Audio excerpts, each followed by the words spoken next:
ਸ਼ਬਦ ਗੁਰੂ ਸਾਹਿਬ ਸ੍ਰੀ ਗੁਰੂ ਗ੍ਰੰਥ ਸਾਹਿਬ ਮਹਾਰਾਜ ਦੀ ਪਾਵਨ ਪਵਿੱਤਰ ਹਜ਼ੂਰੀ ਦੇ ਵਿੱਚ ਜੁੜ ਬੈਠੇ ਬਹੁਤ ਹੀ ਸਤਿਕਾਰਯੋਗ ਹਾਜ਼ਰੀਨ, ਆਓ ਸਭ ਤੋਂ ਪਹਿਲਾਂ ਗੁਰਦੇਵ ਪਾਤਸ਼ਾਹ ਦੀ ਬਖਸ਼ਿਸ਼ ਮੁਕੱਦਸ ਫਤਿਹ ਬੁਲੰਦ ਕਰੀਏ। ਸਤਿਕਾਰ ਸਹਿਤ ਆਖਣਾ ਜੀ, ਵਾਹਿਗੁਰੂ ਜੀ ਕਾ ਖਾਲਸਾ, ਵਾਹਿਗੁਰੂ ਜੀ ਕੀ ਫਤਿਹ। ਜਿਸ ਤਰ੍ਹਾਂ ਕਿ ਪਿਛਲੇ ਚੱਲਦੇ ਹੋਏ ਪ੍ਰਕਰਣ ਦੇ ਦੌਰਾਨ ਅਸੀਂ ਕੁਝ ਵਿਸ਼ਿਆਂ ਨੂੰ ਲੜੀ ਵਾਰਤਾ ਦੇ ਵਿੱਚ ਇੱਥੇ ਬੈਠ ਕੇ ਵਿਚਾਰਨ ਦਾ ਯਤਨ ਕੀਤਾ ਹੈ। ਅੱਜ ਉਸੇ ਹੀ ਲੜੀ ਦੇ ਵਿੱਚ ਜਦੋਂ ਗੁਰੂ ਬਖਸ਼ਿਸ਼ ਕਰਦਾ ਹੈ ਤੇ ਜਿਹੜਾ ਵੀ ਤਬਰੁਕਾਤ ਜਾਂ ਜਿਹੜੀ ਵੀ ਬਖਸ਼ਿਸ਼ ਗੁਰੂ ਦੇ ਵੱਲੋਂ ਸਿੱਖ ਦੀ ਝੋਲੀ ਦੇ ਵਿੱਚ ਪਾਈ ਜਾਂਦੀ ਹੈ, ਉਸ ਦੇ ਵਿੱਚ ਰੂਹਾਨੀਅਤ ਦਾ ਅੰਸ਼ ਕਿੰਨਾ ਹੁੰਦਾ ਹੈ। ਮੈਂ ਤੁਹਾਡੇ ਨਾਲ ਇਤਿਹਾਸ ਦੀ ਇੱਕ ਕਿਰਪਾਨ ਦੀ ਦਾਸਤਾਨ ਸਾਂਝੀ ਕਰਨੀ ਹੈ ਕਿ ਕਲਗੀਧਰ ਪਾਤਸ਼ਾਹ ਗੁਰੂ ਗੋਬਿੰਦ ਸਿੰਘ ਮਹਾਰਾਜ ਨੇ ਇੱਕ ਪਰਿਵਾਰ ਨੂੰ ਬਖਸ਼ਿਸ਼ ਦੇ ਰੂਪ ਦੇ ਵਿੱਚ ਆਪਣੀ ਕਿਰਪਾਨ ਉਹਨਾਂ ਦੀ ਝੋਲੀ ਦੇ ਵਿੱਚ ਪਾਈ ਸੀ। ਜਿੰਨਾ ਚਿਰ ਤੱਕ ਉਹਨਾਂ ਨੇ ਉਸ ਕਿਰਪਾਨ ਦਾ ਸਤਿਕਾਰ ਕੀਤਾ, ਉਦੋਂ ਤੱਕ ਉਸ ਪਰਿਵਾਰ ਦੇ ਹਾਲਾਤ ਕੀ ਸਨ, ਤੇ ਜਦੋਂ ਉਹਨਾਂ ਨੇ ਸਤਿਕਾਰ ਕਰਨਾ ਛੱਡ ਕੇ ਤਿਰਸਕਾਰ ਕੀਤਾ ਤੇ ਫਿਰ ਉਸ ਪਰਿਵਾਰ ਦੇ ਹਾਲਾਤ ਕੀ ਹੋਏ। ਇਸ ਇਤਿਹਾਸਕ ਵਾਰਤਾ ਨੂੰ ਜ਼ਿਆਦਾ ਸਿੱਖ ਸਰੋਤਾਂ ਦੇ ਵਿੱਚ ਜਗ੍ਹਾ ਨਹੀਂ ਮਿਲੀ, ਇਸ ਕਰਕੇ ਅਸੀਂ ਇਸ ਇਤਿਹਾਸਕ ਘਟਨਾਕ੍ਰਮ ਤੋਂ ਵਾਕਿਫ ਨਹੀਂ ਹਾਂ। ਪਰ ਸਭ ਤੋਂ ਪਹਿਲਾਂ ਇਹ ਸ਼ਬਦ ਜਿੱਥੇ ਮੈਂ ਕੱਲ੍ਹ ਆਪਣੇ ਵਿਖਿਆਨ ਨੂੰ ਖਤਮ ਕੀਤਾ ਸੀ ਕਿ ਕਲਗੀਧਰ ਪਾਤਸ਼ਾਹ ਗੁਰੂ ਗੋਬਿੰਦ ਸਿੰਘ ਮਹਾਰਾਜ ਨੇ ਤੇਗ ਸ਼ਬਦ ਦੀ ਵਰਤੋਂ ਕਕਾਰਾਂ ਦੇ ਵਿੱਚ ਨਹੀਂ ਕੀਤੀ, ਤਲਵਾਰ ਸ਼ਬਦ ਦੀ ਵਰਤੋਂ ਨਹੀਂ ਕੀਤੀ, ਸ਼ਮਸ਼ੀਰ ਸ਼ਬਦ ਦੀ ਵਰਤੋਂ ਨਹੀਂ ਕੀਤੀ, ਸੈਫ ਦੀ ਵਰਤੋਂ ਨਹੀਂ ਕੀਤੀ, ਸਰੋਹੀ ਦੀ ਵਰਤੋਂ ਨਹੀਂ ਕੀਤੀ, ਨੀਮਚਾ ਸ਼ਬਦ ਦੀ ਵਰਤੋਂ ਨਹੀਂ ਕੀਤੀ। ਗੁਰਦੇਵ ਪਾਤਸ਼ਾਹ ਨੇ ਜਦੋਂ ਸਿੱਖਾਂ ਨੂੰ ਖੰਡੇ ਬਾਟੇ ਦੀ ਬਹੁਲ ਬਖਸ਼ਿਸ਼ ਕੀਤੀ ਹੈ ਤੇ ਕਕਾਰਾਂ ਦੇ ਰੂਪ 'ਚ ਜਿਹੜੀ ਬਖਸ਼ਿਸ਼ ਕੀਤੀ ਹੈ ਉਹ ਕਿਰਪਾਨ ਦੀ ਹੈ। ਹੁਣ ਅਸੀਂ ਇਸ ਨੂੰ ਥੋੜ੍ਹਾ ਜਿਹਾ ਪਿਛੋਕੜ ਦੇ ਵਿੱਚ ਸਮਝਣ ਦਾ ਯਤਨ ਕਰੀਏ। ਗੁਰੂ ਨਾਨਕ ਸੱਚੇ ਪਾਤਸ਼ਾਹ ਜਿਸ ਵੇਲੇ ਪਾਕ ਪਟਨ ਗਏ ਨੇ, ਅਸਲ ਨਾਮ ਪਾਕ ਪੱਤਣ ਹੈ, ਪੱਤਣ ਹੈ ਦਰਿਆ ਦਾ ਕਿਨਾਰਾ। ਅੰਗਰੇਜ਼ੀ ਦੇ ਜਿਹੜੇ ਲਿਖਾਰੀ ਸੀ ਉਹਨਾਂ ਨੇ ਪੱਤਣ ਨੂੰ ਟੀ ਦੇ ਨਾਲ ਪੱਤਣ ਲਿਖਿਆ ਤੇ ਅਸੀਂ ਵੀ ਪਾਕ ਪੱਤਣ ਹੀ ਕਹਿਣਾ ਸ਼ੁਰੂ ਕਰ ਦਿੱਤਾ। ਅਸਲ ਦੇ ਵਿੱਚ ਸ਼ਬਦ ਪਾਕ ਪੱਤਣ ਹੈ ਕਿ ਉਹ ਪਵਿੱਤਰ ਕਿਨਾਰਾ ਜਿੱਥੇ ਫਰੀਦ ਸਾਹਿਬ ਰਿਹਾ ਕਰਦੇ ਸੀ, ਜਿਨ੍ਹਾਂ ਦੀ ਬਾਣੀ ਪਾਵਨ ਗੁਰੂ ਗ੍ਰੰਥ ਸਾਹਿਬ ਮਹਾਰਾਜ ਦੇ ਵਿੱਚ ਦਰਜ ਹੈ। ਜਿਸ ਵੇਲੇ ਗੁਰੂ ਨਾਨਕ ਦੇਵ ਸੱਚੇ ਪਾਤਸ਼ਾਹ ਉਸ ਅਸਥਾਨ ਦੇ ਉੱਪਰ ਗਏ, ਮਰਦਾਨੇ ਨੇ ਰਬਾਬ ਵਜਾਈ ਤੇ ਗੁਰੂ ਨਾਨਕ ਸੱਚੇ ਪਾਤਸ਼ਾਹ ਨੇ ਉੱਥੇ ਧੁਰਕੀ ਬਾਣੀ ਦੇ ਪਵਿੱਤਰ ਸ਼ਬਦ ਨੂੰ ਪੜ੍ਹਿਆ। ਵਿਚਾਰ ਬਹੁਤ ਲੰਬੀ ਹੈ, ਪਰ ਇਸ ਵਿਸ਼ੇ ਦਾ ਜ਼ਿਆਦਾ ਹਿੱਸਾ ਨਾ ਹੋਣ ਕਰਕੇ ਇਹਨੂੰ ਸੀਮਤ ਸ਼ਬਦਾਂ ਦੇ ਵਿੱਚ ਸਮਝੀਏ। ਜਦੋਂ ਗੁਰੂ ਨਾਨਕ ਸੱਚੇ ਪਾਤਸ਼ਾਹ ਦੀ ਉਚਾਰੀ ਜਾ ਰਹੀ ਬਾਣੀ ਦੀ ਆਵਾਜ਼ ਕਮਾਲੂਦੀਨ ਦੇ ਕੰਨਾਂ ਦੇ ਵਿੱਚ ਪਈ, ਕਮਾਲੂਦੀਨ ਜਿਸ ਦਾ ਜਨਮ ਸਾਖੀ 'ਚ ਨਾਮ ਕਮਾਲ ਆਉਂਦਾ ਹੈ, ਤਾਂ ਉਹ ਲੱਕੜੀਆਂ ਇਕੱਠੀਆਂ ਕਰ ਰਿਹਾ ਸੀ ਜੰਗਲ ਦੇ ਵਿੱਚੋਂ। ਉਹ ਸੀ ਕੌਣ? ਜਿਹੜੇ ਸ਼ੇਖ ਫਰੀਦ ਸਾਹਿਬ ਦੇ 13ਵੇਂ ਗੱਦੀ ਨਸ਼ੀਨ ਸਨ, ਸ਼ੇਖ ਇਬਰਾਹੀਮ, ਜਿਨ੍ਹਾਂ ਨੂੰ ਜਨਮ ਸਾਖੀ 'ਚ ਸ਼ੇਖ ਬ੍ਰਹਮ ਲਿਖਿਆ। ਦਰਅਸਲ ਬ੍ਰਹਮ ਸ਼ਬਦ ਇਸਲਾਮ ਦਾ ਨਹੀਂ ਹੈ, ਇਹਦੇ ਵਿੱਚ ਸ਼ੇਖ ਬ੍ਰਹਮ ਦਾ ਭਾਵ ਹੈ ਸ਼ੇਖ ਇਬਰਾਹੀਮ। ਸ਼ੇਖ ਇਬਰਾਹੀਮ ਦਾ ਮੁਰੀਦ ਹੈ ਕਮਾਲੂਦੀਨ। ਕਮਾਲੂਦੀਨ ਆਪਣੇ ਡੇਰੇ ਦੇ ਵਾਸਤੇ ਜੰਗਲ ਦੇ ਵਿੱਚੋਂ ਲੱਕੜੀਆਂ ਇਕੱਠੀਆਂ ਕਰ ਰਿਹਾ। ਗੁਰੂ ਨਾਨਕ ਸੱਚੇ ਪਾਤਸ਼ਾਹ ਦੀ ਆਵਾਜ਼ ਉਸ ਦੇ ਸਰਵਣਾਂ ਦੇ ਵਿੱਚ ਪਈ ਤੇ ਗੁਰੂ ਨਾਨਕ ਸੱਚੇ ਪਾਤਸ਼ਾਹ ਦੇ ਆ ਕੇ ਦੀਦਾਰ ਕੀਤੇ। ਦੀਦਾਰ ਕਰਨ ਦੇ ਦੌਰਾਨ ਗੁਰੂ ਨਾਨਕ ਸੱਚੇ ਪਾਤਸ਼ਾਹ ਦੇ ਨਾਲ ਕੁਝ ਵਾਰਤਾਲਾਪ ਹੋਈ ਤੇ ਉਸ ਵਾਰਤਾਲਾਪ ਨੂੰ ਉਹ ਆਪਣੇ ਮੁਰਸ਼ਿਦ ਸ਼ੇਖ ਇਬਰਾਹੀਮ ਦੇ ਨਾਲ ਜਾ ਕੇ ਸਾਂਝੀ ਕਰਦਾ। ਜਦੋਂ ਸ਼ੇਖ ਇਬਰਾਹੀਮ ਗੁਰੂ ਨਾਨਕ ਸੱਚੇ ਪਾਤਸ਼ਾਹ ਦੇ ਵਸਫ ਸਿਫਤ ਸ਼ੇਖ ਕਮਾਲੂਦੀਨ ਦੇ ਪਾਸੋਂ ਸੁਣਦਾ ਹੈ ਤੇ ਗੁਰੂ ਨਾਨਕ ਸਾਹਿਬ ਦੇ ਦੀਦਾਰ ਕਰਨ ਵਾਸਤੇ ਆਉਂਦਾ। ਗੁਰੂ ਨਾਨਕ ਸਾਹਿਬ ਦੇ ਦੀਦਾਰ ਕਰਨ ਉਪਰੰਤ ਉਹ ਗੁਰੂ ਨਾਨਕ ਸੱਚੇ ਪਾਤਸ਼ਾਹ ਨੂੰ ਆਪਣੇ ਉਸ ਡੇਰੇ ਦੇ ਵਿੱਚ, ਉਸ ਅਸਥਾਨ ਦੇ ਉੱਪਰ ਲੈ ਜਾਂਦਾ ਹੈ ਜਿੱਥੇ ਉਹ ਆਪ ਬੰਦਗੀ ਕਰ ਰਿਹਾ। ਹੁਣ ਉੱਥੋਂ ਦੀ ਵਾਰਤਾਲਾਪ ਬਹੁਤ ਲੰਬੀ ਹੈ। ਜੇਕਰ ਕਿਤੇ ਤੁਹਾਨੂੰ ਪੁਰਾਤਨ ਜਨਮ ਸਾਖੀ ਨੂੰ ਪੜ੍ਹਨ ਦਾ ਮੌਕਾ ਮਿਲੇ ਤਾਂ ਵਾਰਤਾਲਾਪ ਬੜੀ ਲੰਬੀ ਹੈ, ਪਰ ਆਪਾਂ ਇੱਕ ਵਿਸ਼ੇ ਦੇ ਉੱਪਰ ਆਉਣਾ ਹੈ। ਸ਼ੇਖ ਇਬਰਾਹਿਮ ਗੁਰੂ ਨਾਨਕ ਸੱਚੇ ਪਾਤਸ਼ਾਹ ਨੇ ਇੱਕ ਸਵਾਲ ਕਰਦਾ ਹੈ, ਕਹਿੰਦਾ ਹੈ ਕਿ ਜੇਕਰ ਸਾਡੀ ਇਸਲਾਮੀ ਪਰੰਪਰਾ ਦੇ ਵਿੱਚ ਜਦੋਂ ਅਸੀਂ ਮਾਸ ਖਾਣ ਦੇ ਵਾਸਤੇ ਕਿਸੇ ਜੀਵ ਨੂੰ ਕਤਲ ਕਰਦੇ ਹਾਂ, ਜੇਕਰ ਕਤਲ ਕਰਨ ਦੇ ਦੌਰਾਨ ਕਲਮਾ ਪੜਿਆ ਜਾਵੇ ਤੇ ਉਹ ਮਾਸ ਹਲਾਲ ਹੈ, ਕਲਮਾ ਨਾ ਪੜਿਆ ਜਾਵੇ ਤੇ ਮਾਸ ਹਰਾਮ ਹੈ, ਅਸੀਂ ਖਾ ਨਹੀਂ ਸਕਦੇ। ਜਾਨ ਵੀ ਜਾਂਦੀ ਹੈ, ਤਲਵਾਰ ਵੀ ਚੱਲਦੀ ਹੈ, ਪਰ ਅਸੀਂ ਮਾਸ ਤਾਂ ਖਾ ਸਕਦੇ ਹਾਂ ਜੇਕਰ ਉਸ ਜਿਹੜੀ ਕਤਲ ਕਰਨ ਦੀ ਵਿਧੀ ਹੈ ਉਹਦੇ ਵਿੱਚ ਜੇਕਰ ਕਲਮਾ ਪੜਿਆ ਜਾਵੇ। ਹੁਣ ਉਹ ਅਗਲਾ ਸਵਾਲ ਕੀ ਕਰਦਾ ਹੈ, ਕੀ ਕੋਈ ਐਸੀ ਤਲਵਾਰ ਹੈ ਜਿਸ ਦੇ ਨਾਲ ਮਨੁੱਖ ਨੂੰ ਹਲਾਲ ਕੀਤਾ ਜਾਵੇ, ਖੂਨ ਵੀ ਵਗੇ, ਮਨੁੱਖ ਹਲਾਲ ਵੀ ਹੋਵੇ, ਕਤਲ ਵੀ ਹੋਵੇ, ਪਰ ਉਹ ਕਤਲ ਜਿਹੜਾ ਉਹ ਹਲਾਲ ਹੋਵੇ, ਹਰਾਮ ਨਾ ਹੋਵੇ। ਹੁਣ ਕੀ ਇਸ ਸਵਾਲ ਦਾ ਜਵਾਬ ਕੋਈ ਆਮ ਇਨਸਾਨ ਦੇ ਸਕਦਾ ਕਿ ਮਨੁੱਖ ਦਾ ਕਤਲ ਕਲਮਾ ਪੜ੍ਹ ਕੇ ਨਹੀਂ ਕੀਤਾ ਜਾ ਸਕਦਾ, ਉਸ ਨੂੰ ਹਲਾਲ ਨਹੀਂ ਮੰਨਿਆ ਜਾ ਸਕਦਾ, ਉਸ ਨੂੰ ਜਾਂ ਜ਼ਿਬਾ ਕੀਤਾ ਜਾਂਦਾ ਹੈ, ਜਾਂ ਹਲਕੂਮ ਤੋਂ ਕੱਟਿਆ ਜਾਂਦਾ ਹੈ, ਜਾਂ ਜਰਹਰਾ ਕੀਤਾ ਜਾਂਦਾ ਹੈ, ਪਰ ਧਾਰਮਿਕ ਸ਼ਬਦਾਵਲੀ ਦੇ ਵਿੱਚ ਨਾ ਤਾਂ ਮਨੁੱਖ ਦਾ ਮਾਸ ਖਾਧਾ ਜਾ ਸਕਦਾ ਹੈ ਤੇ ਨਾ ਇਸ ਤਰ੍ਹਾਂ ਦੇ ਨਾਲ ਧਾਰਮਿਕ ਤਰੀਕੇ ਦੇ ਨਾਲ ਉਸ ਨੂੰ ਕਤਲ ਕੀਤਾ ਜਾ ਸਕਦਾ ਹੈ। ਗੁਰੂ ਨਾਨਕ ਸਾਹਿਬ ਦੇ ਸਾਹਮਣੇ ਸਵਾਲ ਇਹ ਹੈ ਕਿ ਕੀ ਮਨੁੱਖ ਦਾ ਕਤਲ ਇੰਜ ਕੀਤਾ ਜਾ ਸਕਦਾ ਹੈ ਕਿ ਉਹ ਕਤਲ ਹਲਾਲ ਹੋਵੇ। ਮੈਂ ਬਹੁਤ ਵਾਰ ਸੋਚਦਾ ਕਿ ਜੇਕਰ ਗੁਰੂ ਨਾਨਕ ਸੱਚੇ ਪਾਤਸ਼ਾਹ ਦੀ ਬਾਣੀ ਦੇ ਵਿੱਚੋਂ ਇਹ ਪ੍ਰਮਾਣ ਸਾਡੇ ਸਾਹਮਣੇ ਨਾ ਹੋਵੇ ਤਾਂ ਕਿਸੇ ਮਨੁੱਖ ਦੇ ਕੋਲੇ ਜਵਾਬ ਨਹੀਂ ਹੈਗਾ। ਗੁਰੂ ਨਾਨਕ ਦੇਵ ਸੱਚੇ ਪਾਤਸ਼ਾਹ ਕਹਿੰਦੇ ਨੇ ਸ਼ੇਖ ਇਬਰਾਹਿਮ ਬਿਲਕੁਲ ਕਿਉਂ ਨਹੀਂ, ਮਨੁੱਖ ਨੂੰ ਕਤਲ ਕੀਤਾ ਜਾ ਸਕਦਾ ਹੈ, ਪਰ ਉਹਦੇ ਵਾਸਤੇ ਤਲਵਾਰ ਵੱਖਰੇ ਤਰੀਕੇ ਦੀ ਬਣਾਉਣੀ ਪਵੇਗੀ। ਮਹੱਲਾ ਪਹਿਲਾ ਦੇ ਵਿੱਚ ਗੁਰੂ ਨਾਨਕ ਸਾਹਿਬ ਦਾ ਸ਼ਬਦ, ਸੱਚ ਕੀ ਕਾਤੀ ਸੱਚ ਸਭ ਸਾਰ। ਕਾਤੀ ਸ਼ਬਦ ਸੰਸਕ੍ਰਿਤ ਦੇ ਵਿੱਚੋਂ ਆਵੇ ਤੇ ਇਹਦਾ ਅਰਥ ਹੈ ਕੈਂਚੀ, ਸੇ ਸਿਰ ਕਾਤੀ ਮੁਨੀਅਨ ਗਲ ਵਿੱਚ ਆਵੇ ਧੂਰ। ਇਹੀ ਸ਼ਬਦ ਪਰਸ਼ੀਅਨ ਦੇ ਵਿੱਚੋਂ ਆਵੇ, ਸਮੈਟਿਕ ਲੈਂਗੁਏਜ ਦੇ ਵਿੱਚੋਂ ਆਵੇ, ਇਹਦਾ ਅਰਥ ਹੈ ਤਲਵਾਰ। ਸੱਚ ਕੀ ਕਾਤੀ ਸੱਚ ਸਭ ਸਾਰ। ਸਾਰ ਕਿਹਾ ਜਾਂਦਾ ਲੋਹੇ ਨੂੰ, ਅਸੰਖ ਸੂਰ ਮੋਹਿ ਭਖ ਸਾਰ, ਸਾਰ ਲੋਹੇ ਨੂੰ ਕਿਹਾ ਜਾਂਦਾ ਹੈ। ਕਹਿੰਦੇ ਸੱਚ ਦਾ ਲੋਹਾ ਲਓ ਤੇ ਉਸ ਸੱਚ ਦੇ ਲੋਹੇ ਦੇ ਨਾਲ ਇੱਕ ਤਲਵਾਰ ਤਿਆਰ ਕਰੋ। ਘਾੜਤ ਤਿਸਕੀ ਅਪਰ ਅਪਾਰ, ਬੜੇ ਪਿਆਰ ਦੇ ਨਾਲ ਉਸ ਸੱਚ ਦੇ ਲੋਹੇ ਦੇ ਨਾਲ ਸੱਚ ਦੀ ਤਲਵਾਰ ਨੂੰ ਤਿਆਰ ਕਰਨਾ ਸ਼ੁਰੂ ਕਰੋ। ਫਿਰ ਸ਼ਬਦੇ ਸਾਣ ਰਖਾਈ ਲਾਏ, ਫਿਰ ਸ਼ਬਦ ਦੀ ਸਾਣ ਦੇ ਨਾਲ ਉਸ ਨੂੰ ਤਿੱਖਾ ਕਰੋ। ਜਦੋਂ ਉਸ ਨੂੰ ਤਿੱਖਾ ਕਰ ਲਿਆ, ਤਲਵਾਰ ਬਣ ਗਈ, ਫਿਰ ਸੰਭਾਲ ਕੇ ਵੀ ਰੱਖਣਾ ਹੈ। ਫਿਰ ਗੁਣ ਕੇ ਥੈਕੇ ਵਿੱਚ ਸਮਾਏ, ਪਾਕ ਪੱਟਣ ਦੀ ਭਾਸ਼ਾ 'ਚ ਥੈਕਾ ਕਿਹਾ ਜਾਂਦਾ ਮਿਆਨ ਨੂੰ। ਫਿਰ ਉਸ ਤਲਵਾਰ ਨੂੰ ਗੁਣਾਂ ਦੇ ਮਿਆਨ ਦੇ ਵਿੱਚ ਪਾ ਲਓ। ਫਿਰ ਤਿਸਕਾ ਕੁੱਠਾ ਹੋਵੇ ਸ਼ੇਖ, ਫਿਰ ਉਸ ਸੱਚ ਦੀ ਬਣਾਈ ਹੋਈ ਸ਼ਬਦ ਦੇ ਨਾਲ ਤਿੱਖੀ ਕੀਤੀ ਹੋਈ ਗੁਣਾਂ ਦੇ ਵਿੱਚ ਰੱਖੀ ਹੋਈ ਤਲਵਾਰ ਦਾ ਵਾਰ ਜਦੋਂ ਮਨੁੱਖ ਤੇ ਕਰੋਗੇ, ਫਿਰ ਲਹੂ ਲੱਭ ਨਿਕੱਥਾ ਵੇਖ, ਮਨੁੱਖ ਦੇ ਸਰੀਰ ਦੇ ਵਿੱਚੋਂ ਵਿਕਾਰਾਂ ਦਾ ਲਹੂ ਨਿਕਲ ਜਾਵੇਗਾ ਤੇ ਮਨੁੱਖ ਪਵਿੱਤਰ ਹੋ ਜਾਵੇਗਾ, ਹਲਾਲ ਹੋ ਜਾਵੇਗਾ।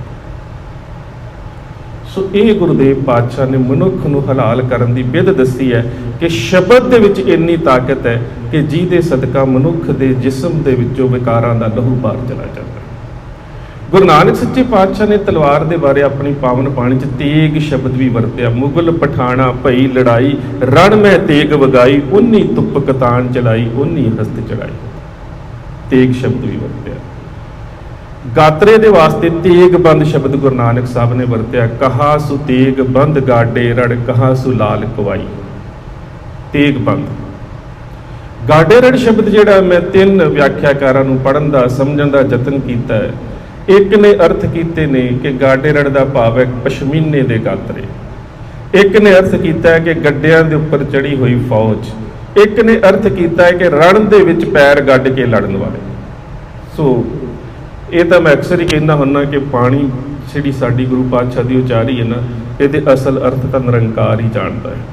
ਵਿਆਖਿਆਕਾਰਾਂ ਦੇ ਤਾਂ ਅੰਦਾਜ਼ੇ ਹੋ ਸਕਦੇ ਨੇ ਕਿ ਇਹ ਕਿਆ ਹੋ ਸਕਦਾ ਹੈ, ਸਾਡੇ ਅੰਦਾਜ਼ੇ ਹੋ ਸਕਦੇ ਨੇ, ਪਰ ਅਸਲ ਅਰਥ ਜਿਹੜੇ ਨੇ ਉਹ ਤਾਂ ਗੁਰਦੇਵ ਪਾਤਸ਼ਾਹ ਜਾਣਦੇ ਨੇ ਜਾਂ ਅਕਾਲ ਪੁਰਖ ਜਾਣਦਾ ਹੈ।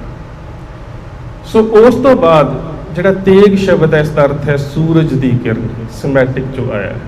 ਸ਼ਮਸ਼ੀਰ ਸ਼ਬਦ ਤਲਵਾਰ ਦੇ ਵਾਸਤੇ ਵਰਤਿਆ ਜਾਂਦਾ, ਜਿਸ ਦਾ ਭਾਵ ਹੈ ਸ਼ੇਰ ਦਾ ਪੰਜਾ, ਸ਼ਮਸ਼ੀਰ।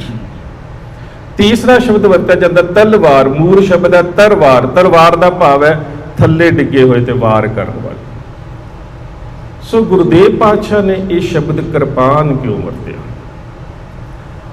ਜਿਸ ਵੇਲੇ ਗੁਰੂ ਅਰਜਨ ਸਾਹਿਬ ਦੀ ਸ਼ਹਾਦਤ ਦਾ ਫਰਮਾਨ ਜਾਰੀ ਕੀਤਾ ਤੁਝਕੇ ਜਹਾਂਗੀਰੀ ਦੇ ਅਨੁਸਾਰ ਜਹਾਂਗੀਰ ਨੇ, ਤੇ ਉਸ ਵੇਲੇ ਭਾਈ ਜੈਤਾ ਜੀ ਤੇ ਭਾਈ ਪ੍ਰਾਣਾ ਜੀ, ਇਹ ਜੈਤਾ ਜੀ ਬਾਬਾ ਜੀਵਨ ਸਿੰਘ ਜੀ ਨਹੀਂ ਬਲਕਿ ਪੰਚਮ ਪਾਤਸ਼ਾਹ ਦੇ ਇੱਕ ਸਿੱਖ ਸਨ, ਉਹਨਾਂ ਨੇ ਇੱਕ ਸਵਾਲ ਕੀਤਾ, ਪਾਤਸ਼ਾਹ ਤੁਸੀਂ ਚੰਗੇ ਤੇਗ ਜ਼ਨ ਹੋ, ਤਲਵਾਰਬਾਜ਼ ਹੋ, ਨੇਜੇਬਾਜ਼ੀ ਤੁਹਾਡੀ ਬਹੁਤ ਵਧੀਆ ਹੈ, ਜਾਨ ਤਾਂ ਜਾਣੀ ਹੈ ਬਾਦਸ਼ਾਹ ਦੇ ਹੁਕਮ ਦੇ ਮੁਤਾਬਕ ਤੁਹਾਨੂੰ ਸ਼ਹੀਦ ਕੀਤਾ ਜਾਣਾ ਹੈ, ਤੇ ਕਿਉਂ ਨਾ ਮੈਦਾਨ ਦੇ ਵਿੱਚ ਜੂਝ ਕੇ ਸ਼ਹੀਦ ਹੋਇਆ ਜਾਵੇ। ਇਹ ਭਾਈ ਜੈਤਾ ਜੀ ਤੇ ਪ੍ਰਾਣਾ ਜੀ ਦਾ ਸਵਾਲ ਹੈ ਗੁਰੂ ਅਰਜਨ ਸਾਹਿਬ ਜੀ, ਤੇ ਗੁਰੂ ਅਰਜਨ ਸਾਹਿਬ ਦਾ ਜਵਾਬ ਬੜਾ ਪਿਆਰਾ ਹੈ। ਕਹਿੰਦੇ ਕਿ ਜਿੰਨਾ ਚਿਰ ਤੱਕ ਕਿਸੇ ਕੌਮ ਦੇ ਵਿੱਚ ਸ਼ਹਾਦਤ ਦਾ ਗੁਣ ਨਾ ਭਰਿਆ ਜਾਵੇ, ਉਹਨਾਂ ਚਿਰ ਤੱਕ ਉਸ ਉਮਤ ਦੇ ਵਿੱਚੋਂ ਜੂਝਣ ਦੇ ਜਿਹੜੇ ਨੈਤਿਕ ਅਸੂਲ ਨੇ ਉਹ ਭਰੇ ਨਹੀਂ ਜਾ ਸਕਦੇ। ਕਿਉਂਕਿ ਸੰਕਲਪ ਕੇਵਲ ਮੀਰੀ ਦਾ ਪੈਦਾ ਨਹੀਂ ਕਰਨਾ, ਸੰਕਲਪ ਮੀਰੀ ਔਰ ਪੀਰੀ ਦਾ ਪੈਦਾ ਕਰਨਾ। ਸੋ ਇਸ ਕਰਕੇ ਉਹਨਾਂ ਦੇ ਜਿਹੜੇ ਸ਼ਬਦ ਨੇ ਬੜੇ ਪਿਆਰੇ ਨੇ। ਕਿਤੇ ਤੁਹਾਨੂੰ ਪੁਰਾਤਨ ਸਰੋਤਾਂ ਨੂੰ ਪੜ੍ਹਨ ਦਾ ਮੌਕਾ ਮਿਲੇ, ਗੁਰੂ ਅਰਜਨ ਸਾਹਿਬ ਦੇ ਸ਼ਬਦ ਨੇ, ਅਸਾਂ ਸ਼ਸਤਰੇ ਪਹਿਨਣੇ ਹਨ, ਅਸਾਂ ਸ਼ਸਤਰ ਪਹਿਨਣੇ ਨੇ, ਅਗਲੇਰੇ ਜਾਮੇ ਦੇ ਵਿੱਚ ਪਹਿਨਣੇ ਹਨ, ਔਰ ਉਸ ਜਾਮੇ ਦੇ ਵਿੱਚ ਅਸੀਂ ਸ਼ਸਤਰਾਂ ਦੇ ਸਦਕਾ ਮੀਰ ਦੀ ਮੀਰੀ ਤੇ ਪੀਰ ਦੀ ਪੀਰੀ ਵਾਸਤੇ ਵਿੱਚ ਕਰ ਲਈ ਹੈ। ਸੋ ਇਹ ਸ਼ਬਦ ਅਹਿਮ ਹੈ ਕਿ ਮੀਰੀ ਔਰ ਪੀਰੀ ਨੂੰ ਆਪਣੇ ਅਧੀਨ ਲੈ ਕੇ ਆਉਣਾ। ਛੇਵੇਂ ਪਾਤਸ਼ਾਹ ਨੂੰ ਇਸੇ ਕਰਕੇ ਅਸੀਂ ਮੀਰੀ ਪੀਰੀ ਦੇ ਮਾਲਕ ਆਖਦੇ ਹਾਂ। ਸਾਡੇ ਇਤਿਹਾਸਕਾਰਾਂ ਨੇ ਤਾਂ ਉਹ ਗੱਲਾਂ ਨਹੀਂ ਲਿਖੀਆਂ ਜਿਹੜੀਆਂ ਸਾਡੇ ਕਈ ਪ੍ਰਚਾਰਕਾਂ ਨੇ ਆਪਣੇ ਆਪ ਹੀ ਸਟੇਜ ਤੋਂ ਪ੍ਰਚਾਰਨੀਆਂ ਸ਼ੁਰੂ ਕਰ ਦਿੱਤੀਆਂ। ਜਿਸ ਵੇਲੇ ਛੇਵੇਂ ਪਾਤਸ਼ਾਹ ਨੂੰ ਮੀਰੀ ਔਰ ਪੀਰੀ ਦੀਆਂ ਤਲਵਾਰਾਂ ਧਾਰਨ ਕਰਵਾਈਆਂ ਜਾ ਰਹੀਆਂ ਸੀ, ਤਾਂ ਉਸ ਵੇਲੇ ਸਾਡੇ ਕੁਝ ਵੀਰਾਂ ਨੇ ਮੰਚ ਦੇ ਉੱਪਰੋਂ ਉਸ ਕਥਾ ਨੂੰ ਰੌਚਕ ਬਣਾਉਣ ਦੇ ਵਾਸਤੇ ਇਹ ਗੱਲ ਕਹਿਣੀ ਸ਼ੁਰੂ ਕਰ ਦਿੱਤੀ ਕਿ ਬਾਬਾ ਬੁੱਢਾ ਜੀ ਨੇ ਜਦੋਂ ਕਿਰਪਾਨ ਧਾਰਨ ਕਰਵਾਈ ਤੇ ਪਹਿਲੀ ਕਿਰਪਾਨ ਜਿਹੜੀ ਸੀ, ਤਲਵਾਰ ਜਿਹੜੀ ਸੀ, ਉਹ ਪੁੱਠੇ ਪਾਸੇ ਪਾ ਦਿੱਤੀ ਤੇ ਫਿਰ ਦੂਜੀ ਸਿੱਧੇ ਪਾਸੇ ਪਾਈ ਤੇ ਮੀਰੀ ਤੇ ਪੀਰੀ ਦਾ ਸੰਕਲਪ ਹੋ ਗਿਆ। ਵੀ ਬਾਬਾ ਬੁੱਢਾ ਜੀ ਸ਼ਸਤਰ ਵਿੱਦਿਆ ਦੇ ਬਹੁਤ ਮਾਹਰ ਨੇ।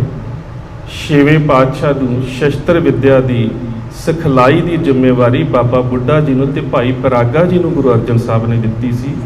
ਸੋ ਜਿਹੜੇ ਸ਼ਸਤਰ ਵਿੱਦਿਆ ਵਿੱਚ ਇੰਨੇ ਜ਼ਿਆਦਾ ਮਾਹਰ ਨੇ, ਉਹ ਕਦੀ ਤਲਵਾਰ ਪੁੱਠੇ ਪਾਸੇ ਨਹੀਂ ਪਾ ਸਕਦੇ। ਦਰਅਸਲ ਪ੍ਰਯੋਜਨ ਹੀ ਇਹ ਸੀ ਕਿ ਤਲਵਾਰਾਂ ਹੀ ਦੋ ਧਾਰਨ ਕਰਨੀਆਂ ਨੇ। ਕੋਈ ਪੰਚਮ ਪਾਤਸ਼ਾਹ ਕਹਿ ਚੁੱਕੇ ਸੀ ਕਿ ਅਗਲੇ ਜਾਮੇ ਦੇ ਵਿੱਚ ਅਸੀਂ ਦੋ ਤਲਵਾਰਾਂ ਨੂੰ ਧਾਰਨ ਕਰਕੇ ਮੀਰ ਦੀ ਮੀਰੀ ਔਰ ਪੀਰ ਦੀ ਪੀਰੀ ਜਿਹੜੀ ਹੈ ਉਹ ਵਸ 'ਚ ਕਰਨੀ ਹੈ।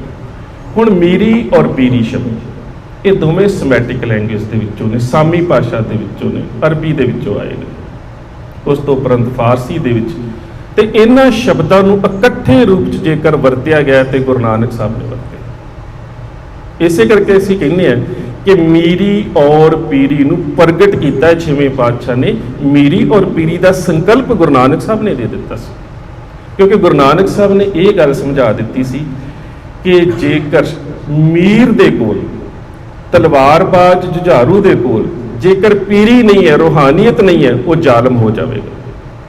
ਤੇ ਜੇਕਰ ਧਾਰਮਿਕ ਰਹਿਬਰ ਦੇ ਕੋਲ ਜਿਹੜਾ ਪੀਰ ਹੈ, ਜੇਕਰ ਉਹਦੇ ਕੋਲ ਮੀਰੀ ਨਹੀਂ ਹੈ, ਤਾਕਤ ਨਹੀਂ ਹੈ, ਉਹ ਕਾਇਰ ਹੋ ਜਾਵੇਗਾ। ਸੋ ਇਹ ਦੋਵੇਂ ਹੀ ਚੀਜ਼ਾਂ ਜਿਹੜੀਆਂ ਨੇ ਜ਼ਰੂਰੀ ਨੇ।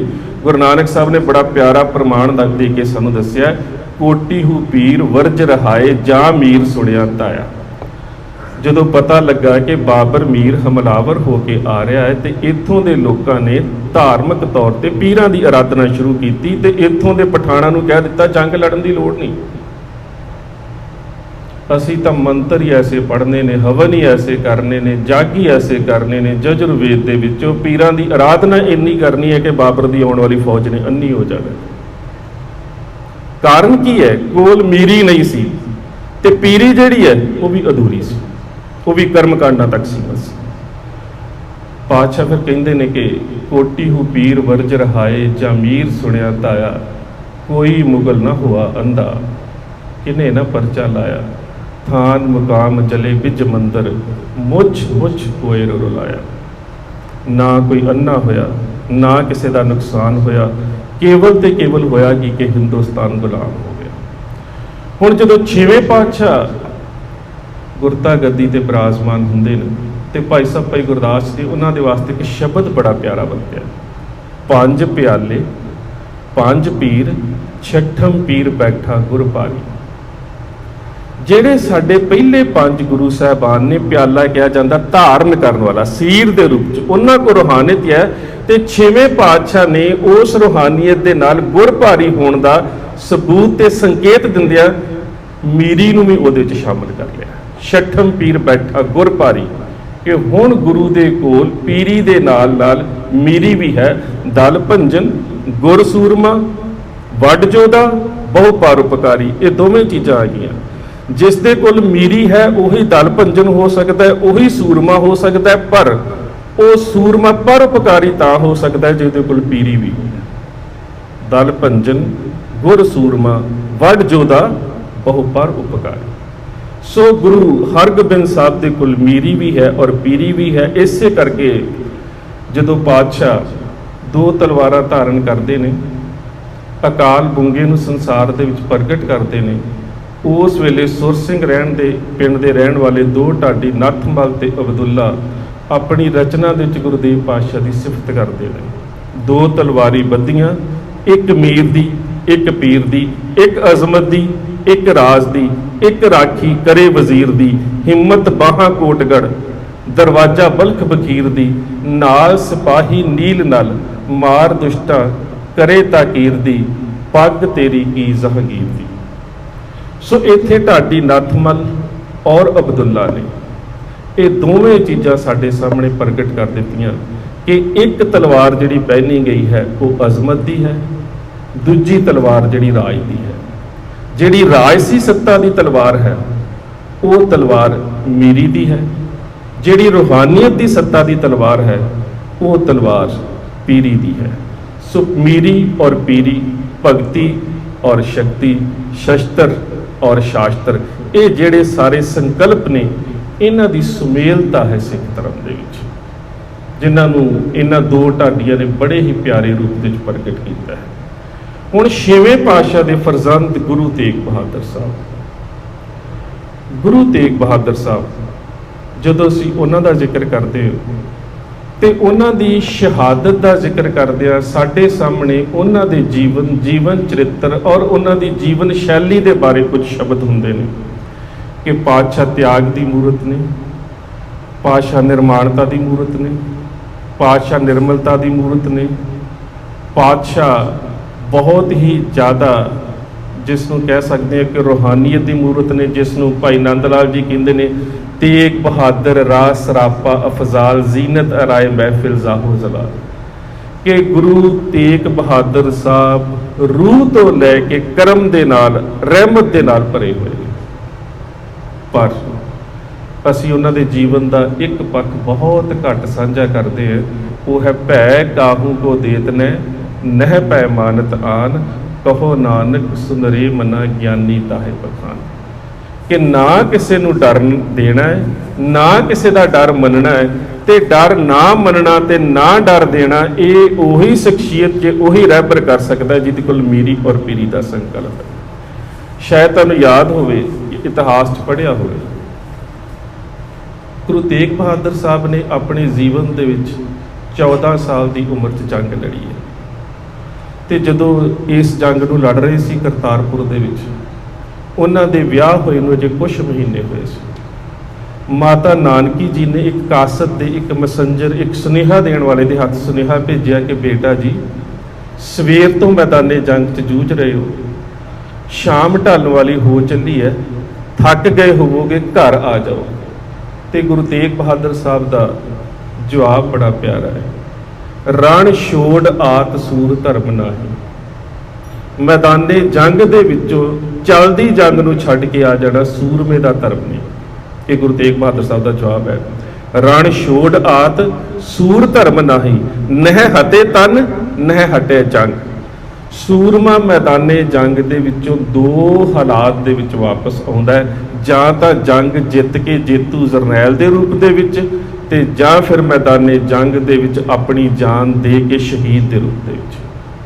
ਇਹ ਗੁਰੂ ਤੇਗ ਬਹਾਦਰ ਸਾਹਿਬ ਦਾ 14 ਸਾਲ ਦੀ ਆਯੂ ਦੇ ਵਿੱਚ ਮਾਤਾ ਨਾਨਕੀ ਜੀ ਨੂੰ ਦਿੱਤਾ ਗਿਆ ਜਵਾਬ ਹੈ। ਇਸੇ ਕਰਕੇ ਜਦੋਂ ਗੁਰੂ ਤੇਗ ਬਹਾਦਰ ਸਾਹਿਬ ਨੂੰ ਔਰੰਗਜ਼ੇਬ ਦੇ ਹੁਕਮ ਦੇ ਉੱਪਰ ਉਸ ਵੇਲੇ ਦੇ ਕਾਜ਼ੀ ਅਬਦੁਲ ਵਹਾਬ ਨੇ ਜਦੋਂ ਫਤਵਾ ਜਾਰੀ ਕੀਤਾ ਹੈ ਨਾ, ਤਾਂ ਉਸ ਫਤਵੇ ਦੇ ਪ੍ਰਤੀਕਰਮ ਦੇ ਵਿੱਚ ਜੋ ਗੁਰੂ ਤੇਗ ਬਹਾਦਰ ਸਾਹਿਬ ਦਾ ਜਵਾਬ ਹੈ, ਉਹ ਇੱਕ ਕਵੀ ਗੁੰਚਾ ਜੀ ਨੇ ਬਹੁਤ ਪਿਆਰਾ ਲਿਖਿਆ। ਉਹ ਕਹਿੰਦੇ ਗੁਰੂ ਤੇਗ ਬਹਾਦਰ ਸਾਹਿਬ ਦਾ ਜਿਹੜਾ ਜਵਾਬ ਹੈ ਉਹ ਬੜਾ ਪਿਆਰਾ ਹੈ ਕਿ ਮੇਰੀ ਸ਼ਹਾਦਤ ਦੇ ਨਾਲ ਮੇਰੀ ਕੌਮ ਦੇ ਸਰੀਰ ਤੇ ਮੇਰੀ ਕੌਮ ਦੀ ਆਤਮਾ ਨੂੰ ਬਲ ਮਿਲੇਗਾ। ਔਰ ਉਹਨਾਂ ਨੇ ਕਵਿਤਾ ਦੇ ਵਿੱਚ ਇਸ ਸ਼ਬਦ ਨੂੰ, ਕਿਉਂਕਿ ਜਦੋਂ ਅਸੀਂ ਆਪਣੇ ਇਤਿਹਾਸ ਦੇ ਸਰੋਤਾਂ ਨੂੰ ਪੜ੍ਹਦੇ ਹਾਂ ਤਾਂ ਕਾਜ਼ੀ ਜਿਹੜਾ ਹੈ ਗੁਰੂ ਸਾਹਿਬ ਨੂੰ ਤ੍ਰੈ ਕਾਫ ਪੇਸ਼ਕਸ਼ ਕਰਦਾ ਹੈ। ਕਾਫ ਕਿਹਾ ਜਾਂਦਾ ਹੈ ਕੱਕੇ, ਉਰਦੂ ਦਾ ਕਾਫ ਕੱਕਾ ਸ਼ਬਦ ਕੇ, 3 ਕਾਫ ਤ੍ਰੈ ਕਾਫ ਪੇਸ਼ਕਸ਼ ਹੈ। ਤੁਸੀਂ ਕਰਾਮਾਤ ਦਿਖਾ ਦਿਓ ਜਾਨ ਤਾਂ ਵੀ ਬਚ ਸਕਦੀ ਹੈ, ਪਹਿਲਾ ਕਾਫ। ਦੂਸਰਾ, ਤੁਸੀਂ ਕਲਮਾ-ਏ ਕੁਰਾਨ ਪੜ੍ਹ ਕੇ ਦੀਨ ਇਸਲਾਮ ਧਾਰਨ ਕਰ ਲਓ ਤਾਂ ਵੀ ਜਾਨ ਬਚ ਸਕਦੀ ਹੈ, ਦੂਸਰਾ ਕਾਫ। ਤੀਸਰਾ ਕਾਫ ਹੈ ਕਿ ਜੇ 2 ਪਹਿਲੇ ਕਾਫ ਪ੍ਰਵਾਨ ਨਹੀਂ ਕਰਨੇ ਤੇ ਫਿਰ ਕਤਲ ਦੇ ਵਾਸਤੇ ਤਿਆਰ ਰਹੋ, ਤੀਸਰਾ ਕਾਫ। ਕੁਰਾਨ, ਕਲਮਾ ਔਰ ਕਤਲ, ਇਹ 3 ਪੇਸ਼ਕਸ਼ ਨੇ ਗੁਰੂ ਸਾਹਿਬ ਦਾ ਜਵਾਬ।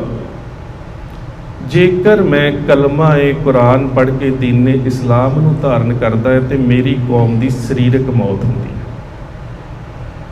ਜੇ ਮੈਂ ਕਰਾਮਾਤ ਵਿਖਾ ਕੇ ਆਪਣੀ ਜ਼ਿੰਦਗੀ ਨੂੰ ਬਚਾਉਣ ਦਾ ਯਤਨ ਕਰਦਾ, ਮੇਰੀ ਕੌਮ ਦੀ ਆਤਮਿਕ ਮੌਤ ਹੁੰਦੀ ਹੈ। ਪਰ ਜੇਕਰ ਮੈਂ ਕਤਲ ਨੂੰ ਪ੍ਰਵਾਨ ਕਰਦਾ ਤਾਂ ਉਹ ਤੇਰੇ ਵਾਸਤੇ ਕਤਲ ਹੈ, ਮੇਰੀ ਉਮਤ ਦੇ ਵਾਸਤੇ ਸ਼ਹਾਦਤ ਹੈ, ਤੇ ਮੇਰੀ ਸ਼ਹਾਦਤ ਦੇ ਨਾਲ ਮੇਰੀ ਕੌਮ ਦੇ ਸਰੀਰ ਤੇ ਆਤਮਾ ਨੂੰ ਬਲ ਮਿਲਦਾ ਹੈ। ਇਸ ਕਰਕੇ ਮੈਂ ਤੇਰਾ ਤੀਸਰਾ ਕਾਫ ਕਤਲ ਪ੍ਰਵਾਨ ਕਰਦਾ। ਇਹਨੂੰ ਗੁੰਚਾ ਜੀ ਨੇ ਬੜਾ ਪਿਆਰਾ ਆਪਣੀ ਕਵਿਤਾ 'ਚ ਲਿਖਿਆ ਹੈ। ਮਸਕੀਨ ਸਾਹਿਬ ਨੇ ਆਪਣੀ ਕਿਤਾਬ 'ਚ ਇਸ ਦਾ ਜ਼ਿਕਰ ਕੀਤਾ ਸੀ। ਉਹ ਕਹਿੰਦੇ ਨੇ ਕਿ ਗੁਰੂ ਤੇਗ ਬਹਾਦਰ ਸਾਹਿਬ ਦਾ ਜਿਹੜਾ ਜਵਾਬ ਹੈ ਉਹਨੂੰ ਕਵਿਤਾ ਦੇ ਵਿੱਚ ਇੰਜ ਪਰੋਇਆ ਜਾ ਸਕਦਾ ਹੈ।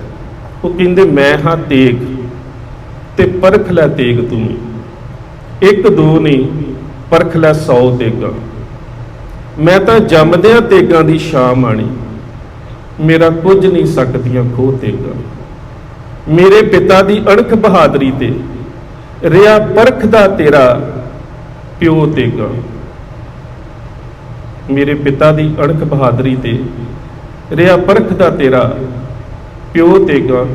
ਹੁਣ ਵੇਖੀ ਆਉਂਦੇ ਭਵਿੱਖ ਅੰਦਰ ਮੇਰੇ ਪੁੱਤ ਨੇ ਵਾਹੁਣੀਆਂ ਉਹ ਤੇਗਾ। ਉਹਦੀ ਤੇਗ ਚੋਂ ਜਿਹੜੀ ਤੇਗ ਨਿਕਲੂ, ਲੱਖਾਂ ਲਹੂਗੀ ਤੇਰੀਆਂ ਖੋਹ ਤੇਗਾ। ਗੁਰੂ ਗੋਬਿੰਦ ਸਿੰਘ ਮਹਾਰਾਜ ਦੇ ਧਰਮ ਜੋਤੇ ਵੱਲ ਇਸ਼ਾਰਾ ਸੀ। ਗੁਰੂ ਗੋਬਿੰਦ ਸਿੰਘ ਮਹਾਰਾਜ ਨੇ ਖੰਡੇ ਬਾਟੇ ਦੀ ਬਾਹੁਲ ਬਖਸ਼ਿਸ਼ ਕੀਤੀ, ਔਰ ਉਸ ਬਾਹੁਲ ਦੀ ਬਖਸ਼ਿਸ਼ ਦੇ ਦੌਰਾਨ ਗੁਰੂ ਗੋਬਿੰਦ ਸਿੰਘ ਮਹਾਰਾਜ ਨੇ ਜਦੋਂ ਅੰਮ੍ਰਿਤ ਨੂੰ ਤਿਆਰ ਕੀਤਾ ਤੇ ਉਦੋਂ ਖੰਡੇ ਦੀ ਵਰਤੋਂ ਕਿਉਂ ਕੀਤੀ? ਹੁਣ ਅਸੀਂ ਇਸ ਗੱਲ ਤੇ ਆ ਜਾਈਏ ਸਮਝਣ ਦੇ ਵਾਸਤੇ। ਕਿਉਂਕਿ ਖੰਡਾ ਅਸਲ ਰੂਪ ਵਿੱਚ 2 ਤਲਵਾਰਾਂ ਦੀ ਸਮੇਲਤਾ ਹੈ, 2 ਧਾਰਾਂ ਹੁੰਦੀਆਂ ਨੇ। ਇਸ ਕਰਕੇ ਖੰਡਾ ਆਪਣੇ ਆਪ ਦੇ ਵਿੱਚ ਹੀ ਮੀਰੀ ਔਰ ਪੀਰੀ ਦੀ ਸਮੇਲਤਾ ਹੈ। ਤੇ ਕਲਗੀਧਰ ਪਾਤਸ਼ਾਹ ਨੇ ਜਦੋਂ ਸਿੱਖ ਨੂੰ ਕਕਾਰ ਦੇ ਰੂਪ ਚ ਕਿਰਪਾਨ ਬਖਸ਼ਿਸ਼ ਕੀਤੀ, ਤੇ ਸਿੱਖ ਦੀ ਜਿਹੜੀ ਕਿਰਪਾਨ ਹੈ ਉਹ ਇੱਕ ਕਿਰਪਾਨ ਦੇ ਵਿੱਚ ਮੀਰੀ ਵੀ ਹੈ ਔਰ ਪੀਰੀ ਵੀ ਹੈ। ਇਹ 2 ਸ਼ਬਦਾਂ ਤੋਂ ਮਿਲ ਕੇ ਬਣਿਆ ਕਿਰਪਾ ਔਰ ਆਨ। ਆਨ ਦਾ ਭਾਵ ਅਣਖ, ਕਿਰਪਾ ਰੂਹਾਨੀਅਤ। ਕਿ ਜਦੋਂ ਸਿੱਖ ਕਿਸੇ ਦੇ ਉੱਪਰ ਕਿਰਪਾ ਕਰਨ ਦੇ ਵਾਸਤੇ ਧਰਮ ਯੁੱਧ ਲੜਦਾ ਹੈ ਤੇ ਉਦੋਂ ਕਿਰਪਾਨ ਜਿਹੜੀ ਹੈ ਪੀਰੀ ਦੀ ਸੂਚਕ ਹੈ। ਮੈਦਾਨੇ ਜੰਗ ਦੇ ਵਿੱਚ ਦੁਸ਼ਮਣ ਦੇ ਨਾਲ ਜੂਝਦਾ ਹੈ ਅਣਖ ਦੇ ਵਾਸਤੇ, ਆਨ ਦੇ ਵਾਸਤੇ, ਉਦੋਂ ਇਹ ਮੀਰੀ ਦੀ ਸੂਚਕ ਹੈ। ਸੋ ਸਿੱਖ ਦੀ ਕਿਰਪਾਨ ਕਿਰਪਾ ਤੇ ਆਨ, ਇਹਦੇ ਵਿੱਚ ਰੂਹਾਨੀਅਤ ਵੀ ਹੈ, ਇਹਦੇ ਵਿੱਚ ਸੂਰਮਤਾਈ ਵੀ ਹੈ, ਇਹਦੇ ਵਿੱਚ ਮੀਰੀ ਵੀ ਹੈ, ਇਹਦੇ ਵਿੱਚ ਪੀਰੀ ਵੀ ਹੈ, ਇਹਦੇ ਵਿੱਚ ਭਗਤੀ ਵੀ ਹੈ, ਇਹਦੇ ਵਿੱਚ ਸ਼ਕਤੀ ਵੀ ਹੈ। ਇਹ ਸ਼ਸਤਰ ਵੀ ਹੈ ਤੇ ਇਹ ਸ਼ਾਸਤਰ ਵੀ ਹੈ। ਹੁਣ ਉਸ ਕਿਰਪਾਨ ਦੀ ਗੱਲ ਕਰੀਏ। ਚਮਕੌਰ ਦੀ ਜੰਗ, ਜਿਸ ਨੂੰ ਕਲਗੀਧਰ ਪਾਤਸ਼ਾਹ ਗੁਰੂ ਗੋਬਿੰਦ ਸਿੰਘ ਮਹਾਰਾਜ ਜ਼ਫਰਨਾਮੇ 'ਚ ਬਹੁਤ ਪਿਆਰਾ ਬਿਆਨ ਕਰਦੇ ਨੇ। ਜ਼ਫਰਨਾਮੇ ਨੂੰ ਬੜੇ ਧਿਆਨ ਦੇ ਨਾਲ ਸਾਰਾ ਜ਼ਰੂਰ ਪੜ੍ਹਿਓ, ਜ਼ਰੂਰ ਪੜ੍ਹਨ ਦਾ ਯਤਨ ਕਰਿਓ। ਉਹਦੇ ਵਿੱਚ ਤੁਹਾਨੂੰ ਜੰਗ ਦੇ ਉੱਚੇ ਨੈਤਿਕ ਜਿਹੜੇ ਮਿਆਰ ਨੇ ਉਹ ਸਮਝਣ ਨੂੰ ਮਿਲਣਗੇ। ਪਾਸ਼ਾ ਕਹਿੰਦੇ ਨੇ ਚੁਦੀਦਮ ਬਾ ਨਾਹਰ ਬਾ ਆਮਦ ਬਾ ਜ਼ੰਗ ਚਸ਼ੀਦੇ ਜਗੇ ਤੀਰ ਮਨ ਬੇਦਰੰਗ। ਜਦੋਂ ਨਾਹਰ ਖਾਨ ਮੇਰੇ ਸਾਹਮਣੇ ਆਇਆ ਤੇ ਮੈਂ ਆਪਣੇ ਕਮਾਨ ਦੇ ਵਿੱਚੋਂ ਤੀਰ ਛੱਡ ਕੇ ਉਸ ਨੂੰ ਖਤਮ ਕਰ ਦਿੱਤਾ। ਹੁਣ ਨੈਤਿਕਤਾ ਕਿੱਥੇ ਹੈ ਕਿ ਇਸੇ ਨਾਹਰ ਖਾਨ ਦੀ ਬੇਟੀ ਜਿਹੜੀ ਰਹੀਮਪੁਰ ਦੇ ਨਵਾਬ ਨੂੰ ਵਿਆਹੀ ਹੋਈ ਸੀ, ਉਹ ਆਨੰਦਪੁਰ ਸਾਹਿਬ ਦੀ ਇੱਕ ਜੰਗ ਦੇ ਵਿੱਚ ਸਿੱਖਾਂ ਦੇ ਹੱਥ ਲੱਗ ਗਈ ਸੀ। ਤੇ ਜਦੋਂ ਕਲਗੀਧਰ ਪਾਤਸ਼ਾਹ ਦੇ ਦਰਬਾਰ ਦੇ ਵਿੱਚ ਪੇਸ਼ ਕੀਤਾ ਗਿਆ ਤੇ ਪਾਤਸ਼ਾਹ ਨੇ ਭਾਈ ਮਾਨ ਸਿੰਘ ਨੂੰ ਪਤਾ ਕੀ ਕਿਹਾ ਸੀ ਕਿ ਇਹ ਬੱਚੀ ਜਿਸ ਦਾ ਪਤੀ ਇਸ ਨੂੰ ਮੈਦਾਨੇ ਜੰਗ ਦੇ ਵਿੱਚ ਛੱਡ ਕੇ ਭੱਜ ਗਿਆ, ਇਸ ਬੱਚੀ ਨੂੰ ਵਾਪਸ ਕਰਕੇ ਆਓ। ਇੱਕ ਸਿੱਖ ਨੇ ਇਹ ਵੀ ਗੱਲ ਕਹੀ ਸੀ, ਸਗਲ ਤੁਰਕ ਭੁਗਵੇਂ ਹਿੰਦਵਾਣੀ। ਪਾਤਸ਼ਾਹ ਇਹ ਦੁਸ਼ਮਣ ਦੀ ਬੱਚੀ ਹੈ, ਦੁਸ਼ਮਣ ਛੱਡ ਕੇ ਭੱਜ ਗਿਆ, ਤੁਸੀਂ ਕਹਿੰਦੇ ਹੋ ਫਿਰ ਵਾਪਸ ਕਰਕੇ ਆਓ, ਪਰ ਜੇਕਰ ਸਿੱਖਾਂ ਦੀ ਬੱਚੀ ਉਹਨਾਂ ਦੇ ਹੱਥ ਆਈ ਹੁੰਦੀ ਤੇ ਫਿਰ? ਤੇ ਪਾਤਸ਼ਾਹ ਦਾ ਜਵਾਬ ਪਤਾ ਕੀ ਹੈ? ਤਬ ਸਤਿਗੁਰ ਬੋਲੇ ਇੱਕ ਬੇਰੇ ਹਮ ਲੈ ਜਾਨੋ ਪੰਥ ਉਚੇਰੇ। ਜੋ ਉਹ ਕਰਦੇ ਨੇ ਅਸੀਂ ਉਹ ਨਹੀਂ ਕਰਨਾ। ਇਹੀ ਸਿੱਖ ਦੀ ਤਲਵਾਰ ਦੇ ਵਿੱਚ ਰੂਹਾਨੀਅਤ ਹੈ ਕਿ ਜ਼ੁਲਮ ਨਹੀਂ ਕਰਨਾ, ਨਾ ਔਰਤ ਤੇ, ਨਾ ਬੱਚੇ ਤੇ, ਨਾ ਮਜ਼ਲੂਮ ਤੇ, ਨਾ ਮਾਸੂਮ ਤੇ, ਨਾ ਭੱਜੇ ਜਾਂਦੇ ਤੇ, ਨਾ ਮਜ਼ਲੂਮ ਤੇ, ਕਿਸੇ ਤੇ ਜ਼ੁਲਮ ਨਹੀਂ ਕਰਨਾ। ਇਹੀ ਸਿੱਖ ਦੀ ਕਿਰਪਾਨ ਦੀ ਬਖਸ਼ਿਸ਼ ਹੈ, ਇਹੀ ਵਿਲੱਖਣਤਾ ਹੈ। ਹੁਣ ਕਲਗੀਧਰ ਪਾਤਸ਼ਾਹ ਗੁਰੂ ਗੋਬਿੰਦ ਸਿੰਘ ਮਹਾਰਾਜ ਚਮਕੌਰ ਨੂੰ ਛੱਡਣ ਤੋਂ ਬਾਅਦ ਲੰਮੇ ਜੱਟਪੁਰੇ ਜਾਂਦੇ ਨੇ ਤੇ ਰਾਏ ਕੱਲੇ ਦੇ ਨਾਲ ਗੁਰੂ ਸਾਹਿਬ ਦਾ ਮਿਲਾਪ ਹੁੰਦਾ ਹੈ। ਰਾਏ ਕੱਲੇ ਦੇ ਪਰਿਵਾਰਕ ਪਿਛੋਕੜ ਨੂੰ ਥੋੜਾ ਸਮਝਣਾ ਬਹੁਤ ਜ਼ਰੂਰੀ ਹੈ, ਕਿਉਂਕਿ 12ਵੀਂ ਤੇ 13ਵੀਂ ਸਦੀ ਦੇ ਵਿੱਚ ਇੱਕ ਰਾਜਪੂਤ ਰਾਜਾ ਹੋਇਆ ਹੈ, ਰਾਣਾ ਮੌਕਲ। ਰਾਣਾ ਮੌਕਲ ਜਿਹੜਾ ਹੈ, ਇਹਦੀ ਇੱਕ ਵੱਡੀ ਰਿਆਸਤ ਸੀ। ਉਸ ਰਿਆਸਤ ਦੇ ਵਿੱਚੋਂ ਇਸ ਨੂੰ ਅਲਾਉਦੀਨ ਖਿਲਜੀ ਦੇ ਹਮਲੇ ਦੇ ਸਮੇਂ ਨਿਕਲਣਾ ਪਿਆ। ਫਰੀਦਕੋਟ ਸ਼ਹਿਰ ਦਾ ਆਲਾ ਦੁਆਲਾ ਜਿਹੜਾ ਇਲਾਕਾ ਹੈ, ਉੱਥੇ ਆ ਕੇ ਫਿਰ ਇਸ ਨੇ ਆਪਣੀ ਛੋਟੀ ਜਿਹੀ ਇੱਕ ਰਿਆਸਤ ਨੂੰ ਸਥਾਪਿਤ ਕੀਤਾ। ਅੱਗੋਂ ਇਹਦੀ ਚੌਥੀ ਪੀੜ੍ਹੀ ਦੇ ਵਿੱਚ ਹੋਇਆ ਹੈ ਰਾਣਾ ਤੁਲਸੀ। ਰਾਣਾ ਤੁਲਸੀ ਜਿਹੜਾ ਉਹਦੇ ਸਮੇਂ ਸ਼ਹਾਬੂਦੀਨ ਮੁਹੰਮਦ ਗੋਰੀ ਦੇ ਭਰਾ ਗਿਆਸੂਦੀਨ ਮੁਹੰਮਦ ਦਾ, ਗਿਆਸੂਦੀਨ ਗੋਰੀ ਦਾ ਰਾਜਕਾਲ ਸੀ। ਉਸ ਨੇ ਜਦੋਂ ਕਨਵਰਸ਼ਨ ਕਰਾਈ, ਜਦੋਂ ਧਰਮ ਤਬਦੀਲੀਆਂ ਕਰਾਈਆਂ, ਤੇ ਇਸੇ ਰਾਣਾ ਤੁਲਸੀ ਨੇ ਆਪਣੇ ਰਾਜਪੂਤ ਧਰਮ ਨੂੰ ਛੱਡ ਕੇ, ਹਿੰਦੂ ਧਰਮ ਨੂੰ ਛੱਡ ਕੇ ਇਸਲਾਮ ਨੂੰ ਧਾਰਨ ਕਰ ਲਿਆ ਗਿਆ ਤੇ ਇਸ ਨੂੰ ਸੂਤਰਾਂ ਦੇ ਵਿੱਚ ਕਿਹਾ ਜਾਂਦਾ ਹੈ ਸ਼ੇਖੂ ਚਾਚਾ। ਅੱਗੋਂ ਇਹਦੀ 8ਵੀਂ ਪੀੜ੍ਹੀ ਦੇ ਵਿੱਚ ਪੈਦਾ ਹੋਏ ਨੇ ਰਾਏ ਕੱਲਾ। ਰਾਏ ਕੱਲਾ ਜਿਹੜੇ ਨੇ ਉਹ ਕੋਟਲਾ ਨਿਹੰਗ ਖਾਨ ਦੇ, ਜਿਹੜੇ ਗੁਰੂ ਗੋਬਿੰਦ ਸਿੰਘ ਮਹਾਰਾਜ ਦੇ ਸ਼ਰਧਾਲੂ ਸੀ, ਨਿਹੰਗ ਖਾਨ ਦੇ ਬੇਟੇ ਆਲਮ ਖਾਨ ਦਾ ਸਹੁਰਾ ਹੈ ਕਿ ਆਲਮ ਖਾਨ ਦੀ ਧਰਮ ਪਤਨੀ, ਜਿਹਦਾ ਕੁਝ ਸਰੋਤਾਂ 'ਚ ਨਾਮ ਬੀਬੀ ਸਹਿਰ ਮਿਲਦਾ ਹੈ, ਜਿਹੜੀ ਬੀਬੀ ਮੁਮਤਾਜ਼ ਦੀ ਭਾਬੀ ਲੱਗਦੀ ਹੈ, ਉਹ ਜਿਹੜੀ ਹੈ ਰਾਏ ਕੱਲੇ ਦੀ ਬੇਟੀ ਸੀ। ਸੋ ਸਾਰੇ ਪਾਸੇ ਤੋਂ ਗੁਰੂ ਘਰ ਦੇ ਨਾਲ ਸੰਬੰਧ ਜੁੜੇ ਹੋਏ ਨੇ। ਰਾਏ ਕੱਲੇ ਨੂੰ ਗੁਰੂ ਸਾਹਿਬ ਮਿਲਦੇ ਨੇ। ਚਮਕੌਰ ਦੀ ਜੰਗ ਹੋ ਚੁੱਕੀ ਹੈ। ਗੁਰੂ ਸਾਹਿਬ ਨੂੰ ਆਪਣੇ 2 ਫਰਜ਼ੰਦਾਂ ਦੀ ਸ਼ਹਾਦਤ ਦਾ ਪਤਾ ਹੈ, ਕਿਉਂਕਿ ਫਤਿਹਨਾਮੇ ਦੇ ਵਿੱਚ ਵੇਖੋ ਇਹ 2 ਰਚਨਾਵਾਂ ਨੇ, ਇੱਕ ਫਤਿਹਨਾਮਾ, ਇੱਕ ਜ਼ਫਰਨਾਮਾ। ਇੱਕ ਦੇ 22 ਸ਼ੇਰ ਨੇ, ਇੱਕ ਦੇ 111 ਸ਼ੇਰ ਨੇ। ਸਾਡੇ ਇਤਿਹਾਸਕਾਰਾਂ ਦਾ ਮਤ ਹੈ ਕਿ ਜ਼ਫਰਨਾਮਾ ਲਿਖਣ ਤੋਂ ਪਹਿਲਾਂ ਪਹਿਲੀ ਚਿੱਠੀ ਜਿਹੜੀ ਸੀ ਉਹ ਫਤਿਹਨਾਮਾ ਲਿਖੀ ਗਈ। ਬੇਸ਼ੱਕ ਇਹ ਔਰੰਗਜ਼ੇਬ ਨੂੰ ਭੇਜੀ ਨਹੀਂ ਗਈ, ਕਿਉਂ ਉਹਦੇ ਵਿੱਚ 2 ਫਰਜ਼ੰਦਾਂ ਦੀ ਸ਼ਹਾਦਤ ਦਾ ਜ਼ਿਕਰ ਹੈ। ਜਿਹਾਂ ਸ਼ੁੱਧ ਸ਼ਗਾਲੋ ਬ ਮਕਰੇ ਰੀਆਂ ਹਮੀ ਕੁਸ਼ਤਾ 2 ਬੱਚਗਾ ਸ਼ੇਰੇ ਰਾਂ। ਕੀ ਹੋਇਆ ਜੇਕਰ ਇੱਕ ਬਘਿਆੜ ਨੇ 2 ਸ਼ੇਰ ਦੇ ਬੱਚੇ ਧੋਖੇ ਦੇ ਨਾਲ ਕਤਲ ਕਰ ਦਿੱਤੇ? ਉੱਥੇ 2 ਫਰਜ਼ੰਦਾਂ ਦੀ ਸ਼ਹਾਦਤ ਦਾ ਜ਼ਿਕਰ ਹੈ। ਪਰ ਜਦੋਂ ਜ਼ਫਰਨਾਮਾ ਲਿਖਿਆ ਜਾ ਰਿਹਾ ਦੀਨੇ ਕਾਂਗੜ ਤੋਂ, ਉਦੋਂ 4 ਫਰਜ਼ੰਦਾਂ ਦੀ ਸ਼ਹਾਦਤ ਦਾ ਜ਼ਿਕਰ ਹੈ। ਜੀ ਹਾਂ ਸ਼ੁੱਧ ਕੇ ਬੱਚਗਾ ਕੁਸ਼ਤਾ 4 ਕੇ ਬਾਕੀ ਬਿਮਾਨਦਸਤ ਪੇਚੀ ਦਾ ਮਾਰ। ਸੋ ਇਸ ਦਾ ਮਤਲਬ ਫਤਿਹਨਾਮਾ ਪਹਿਲਾਂ ਲਿਖਿਆ ਗਿਆ, ਉਦੋਂ ਤੱਕ ਅਜੇ ਗੁਰੂ ਸਾਹਿਬ ਨੂੰ ਸਰਹੰਦ ਤੋਂ ਛੋਟੇ ਫਰਜ਼ੰਦਾਂ ਦੀ ਸ਼ਹਾਦਤ ਦੀ ਖਬਰ ਨਹੀਂ ਪਹੁੰਚੀ। ਗੁਰੂ ਪਾਤਸ਼ਾਹ ਤੱਕ ਇਹ ਗੱਲ ਪਹੁੰਚੀ ਕਿ ਸਰਹੰਦ ਦੇ ਵਿੱਚ, ਉਸ ਸਾਕੇ ਦੇ ਵਿੱਚ ਕਲਗੀਧਰ ਪਾਤਸ਼ਾਹ ਗੁਰੂ ਗੋਬਿੰਦ ਸਿੰਘ ਮਹਾਰਾਜ ਦੇ ਛੋਟੇ ਫਰਜ਼ੰਦ ਸ਼ਹੀਦ ਕਰ ਦਿੱਤੇ ਗਏ ਨੇ। ਰਾਏ ਕੱਲੇ ਨੂੰ ਬੁਲਾ ਕੇ ਗੁਰੂ ਪਾਤਸ਼ਾਹ ਕਹਿੰਦੇ ਨੇ, ਰਾਏ ਕੱਲਾ ਜੀ ਆਪਣੇ ਕਿਸੇ ਸੇਵਕ ਨੂੰ ਭੇਜੋ ਕਿ ਸਰਹੰਦ ਤੋਂ ਸਾਰੀ ਖਬਰ ਲਿਆਂਦੀ ਜਾਵੇ, ਪਤਾ ਲੱਗੇ ਕਿ ਮੇਰੇ ਛੋਟੇ ਫਰਜ਼ੰਦਾਂ ਦੇ ਨਾਲ ਤੇ ਮਾਤਾ ਜੀ ਦੇ ਨਾਲ ਕੀ ਵਾਪਰਿਆ। ਰਾਏ ਕੱਲੇ ਨੇ ਆਪਣੇ ਇੱਕ ਗੁਲਾਮ, ਆਪਣੇ ਇੱਕ ਨੌਕਰ ਨੂਰੇ ਨੂੰ ਭੇਜਿਆ ਸਰਹੰਦ। ਨੂਰਾ ਸਰਹੰਦ ਗਿਆ, ਘੋੜ ਸਵਾਰ ਸੀ ਚੰਗਾ, ਸਰਹੰਦ ਵਕਤ ਦੇ ਨਾਲ ਪਹੁੰਚ ਗਿਆ जाके उसने सरहंद शहर दे विचों सारा पता किया किस तरह दे नाल गुरु साहब दे छोटे फरजंदां दी शहादत हुई, किस तरह दे नाल माता जी दी शहादत हुई, किस तरह दे नाल सरहंद शहर दे विच अफवाहां सी कि किन्नी फौज मारी गई, ते यह भी अफवाह सी कि चमकौर की जंग दे विच गुरु गोबिंद सिंह महाराज भी शहीद हो चुके हैं क्योंकि भाई संगत सिंह का सिर वढ़ के लिजाया गया सी। सो ये बहुत सारिया गल्लां जिहड़ियां सी वो सरहंद शहर दे विच चल रही सी। नूरे माही ने सारे घटनाक्रम का पता किया, ये पता किया कि की कुछ उत्थे वापरिया, साहिबजादियां दा अंतिम संस्कार किस तरह होया, उन्हां दे अंतिम अस्थां नूं भाई जोध सिंह ने किवें संभालिया, सारी खबर लिया के कलगीधर पातशाह गुरु गोबिंद सिंह महाराज तक वो तुर पिया। अगला दिन चढ़ गया, दोपहर के समय कलगीधर पातशाह उड़ीक कर रहे ने ते अखीर एक व्यक्ति ने आके दस्सिया कि एक घोड़ सरवार सरहंद के इलाके चों आ रहा है। नूरा गुरु गोबिंद सिंह महाराज के कोल पहुंचे। नूरे ने उस वेले सरहंद का सारा घटनाक्रम गुरु साहब नूं दस्सिया। यह भी दस्सिया कि सरहंद की उस कचहरी दे विच दरबार दे विच शेर मुहम्मद मलेरकोटले वाले ने केवल इन्नी गल कही है कि बदला ही लेना होगा तो हम लेंगे बाप से, महफूज रखे खुदा हमें ऐसे पाप से।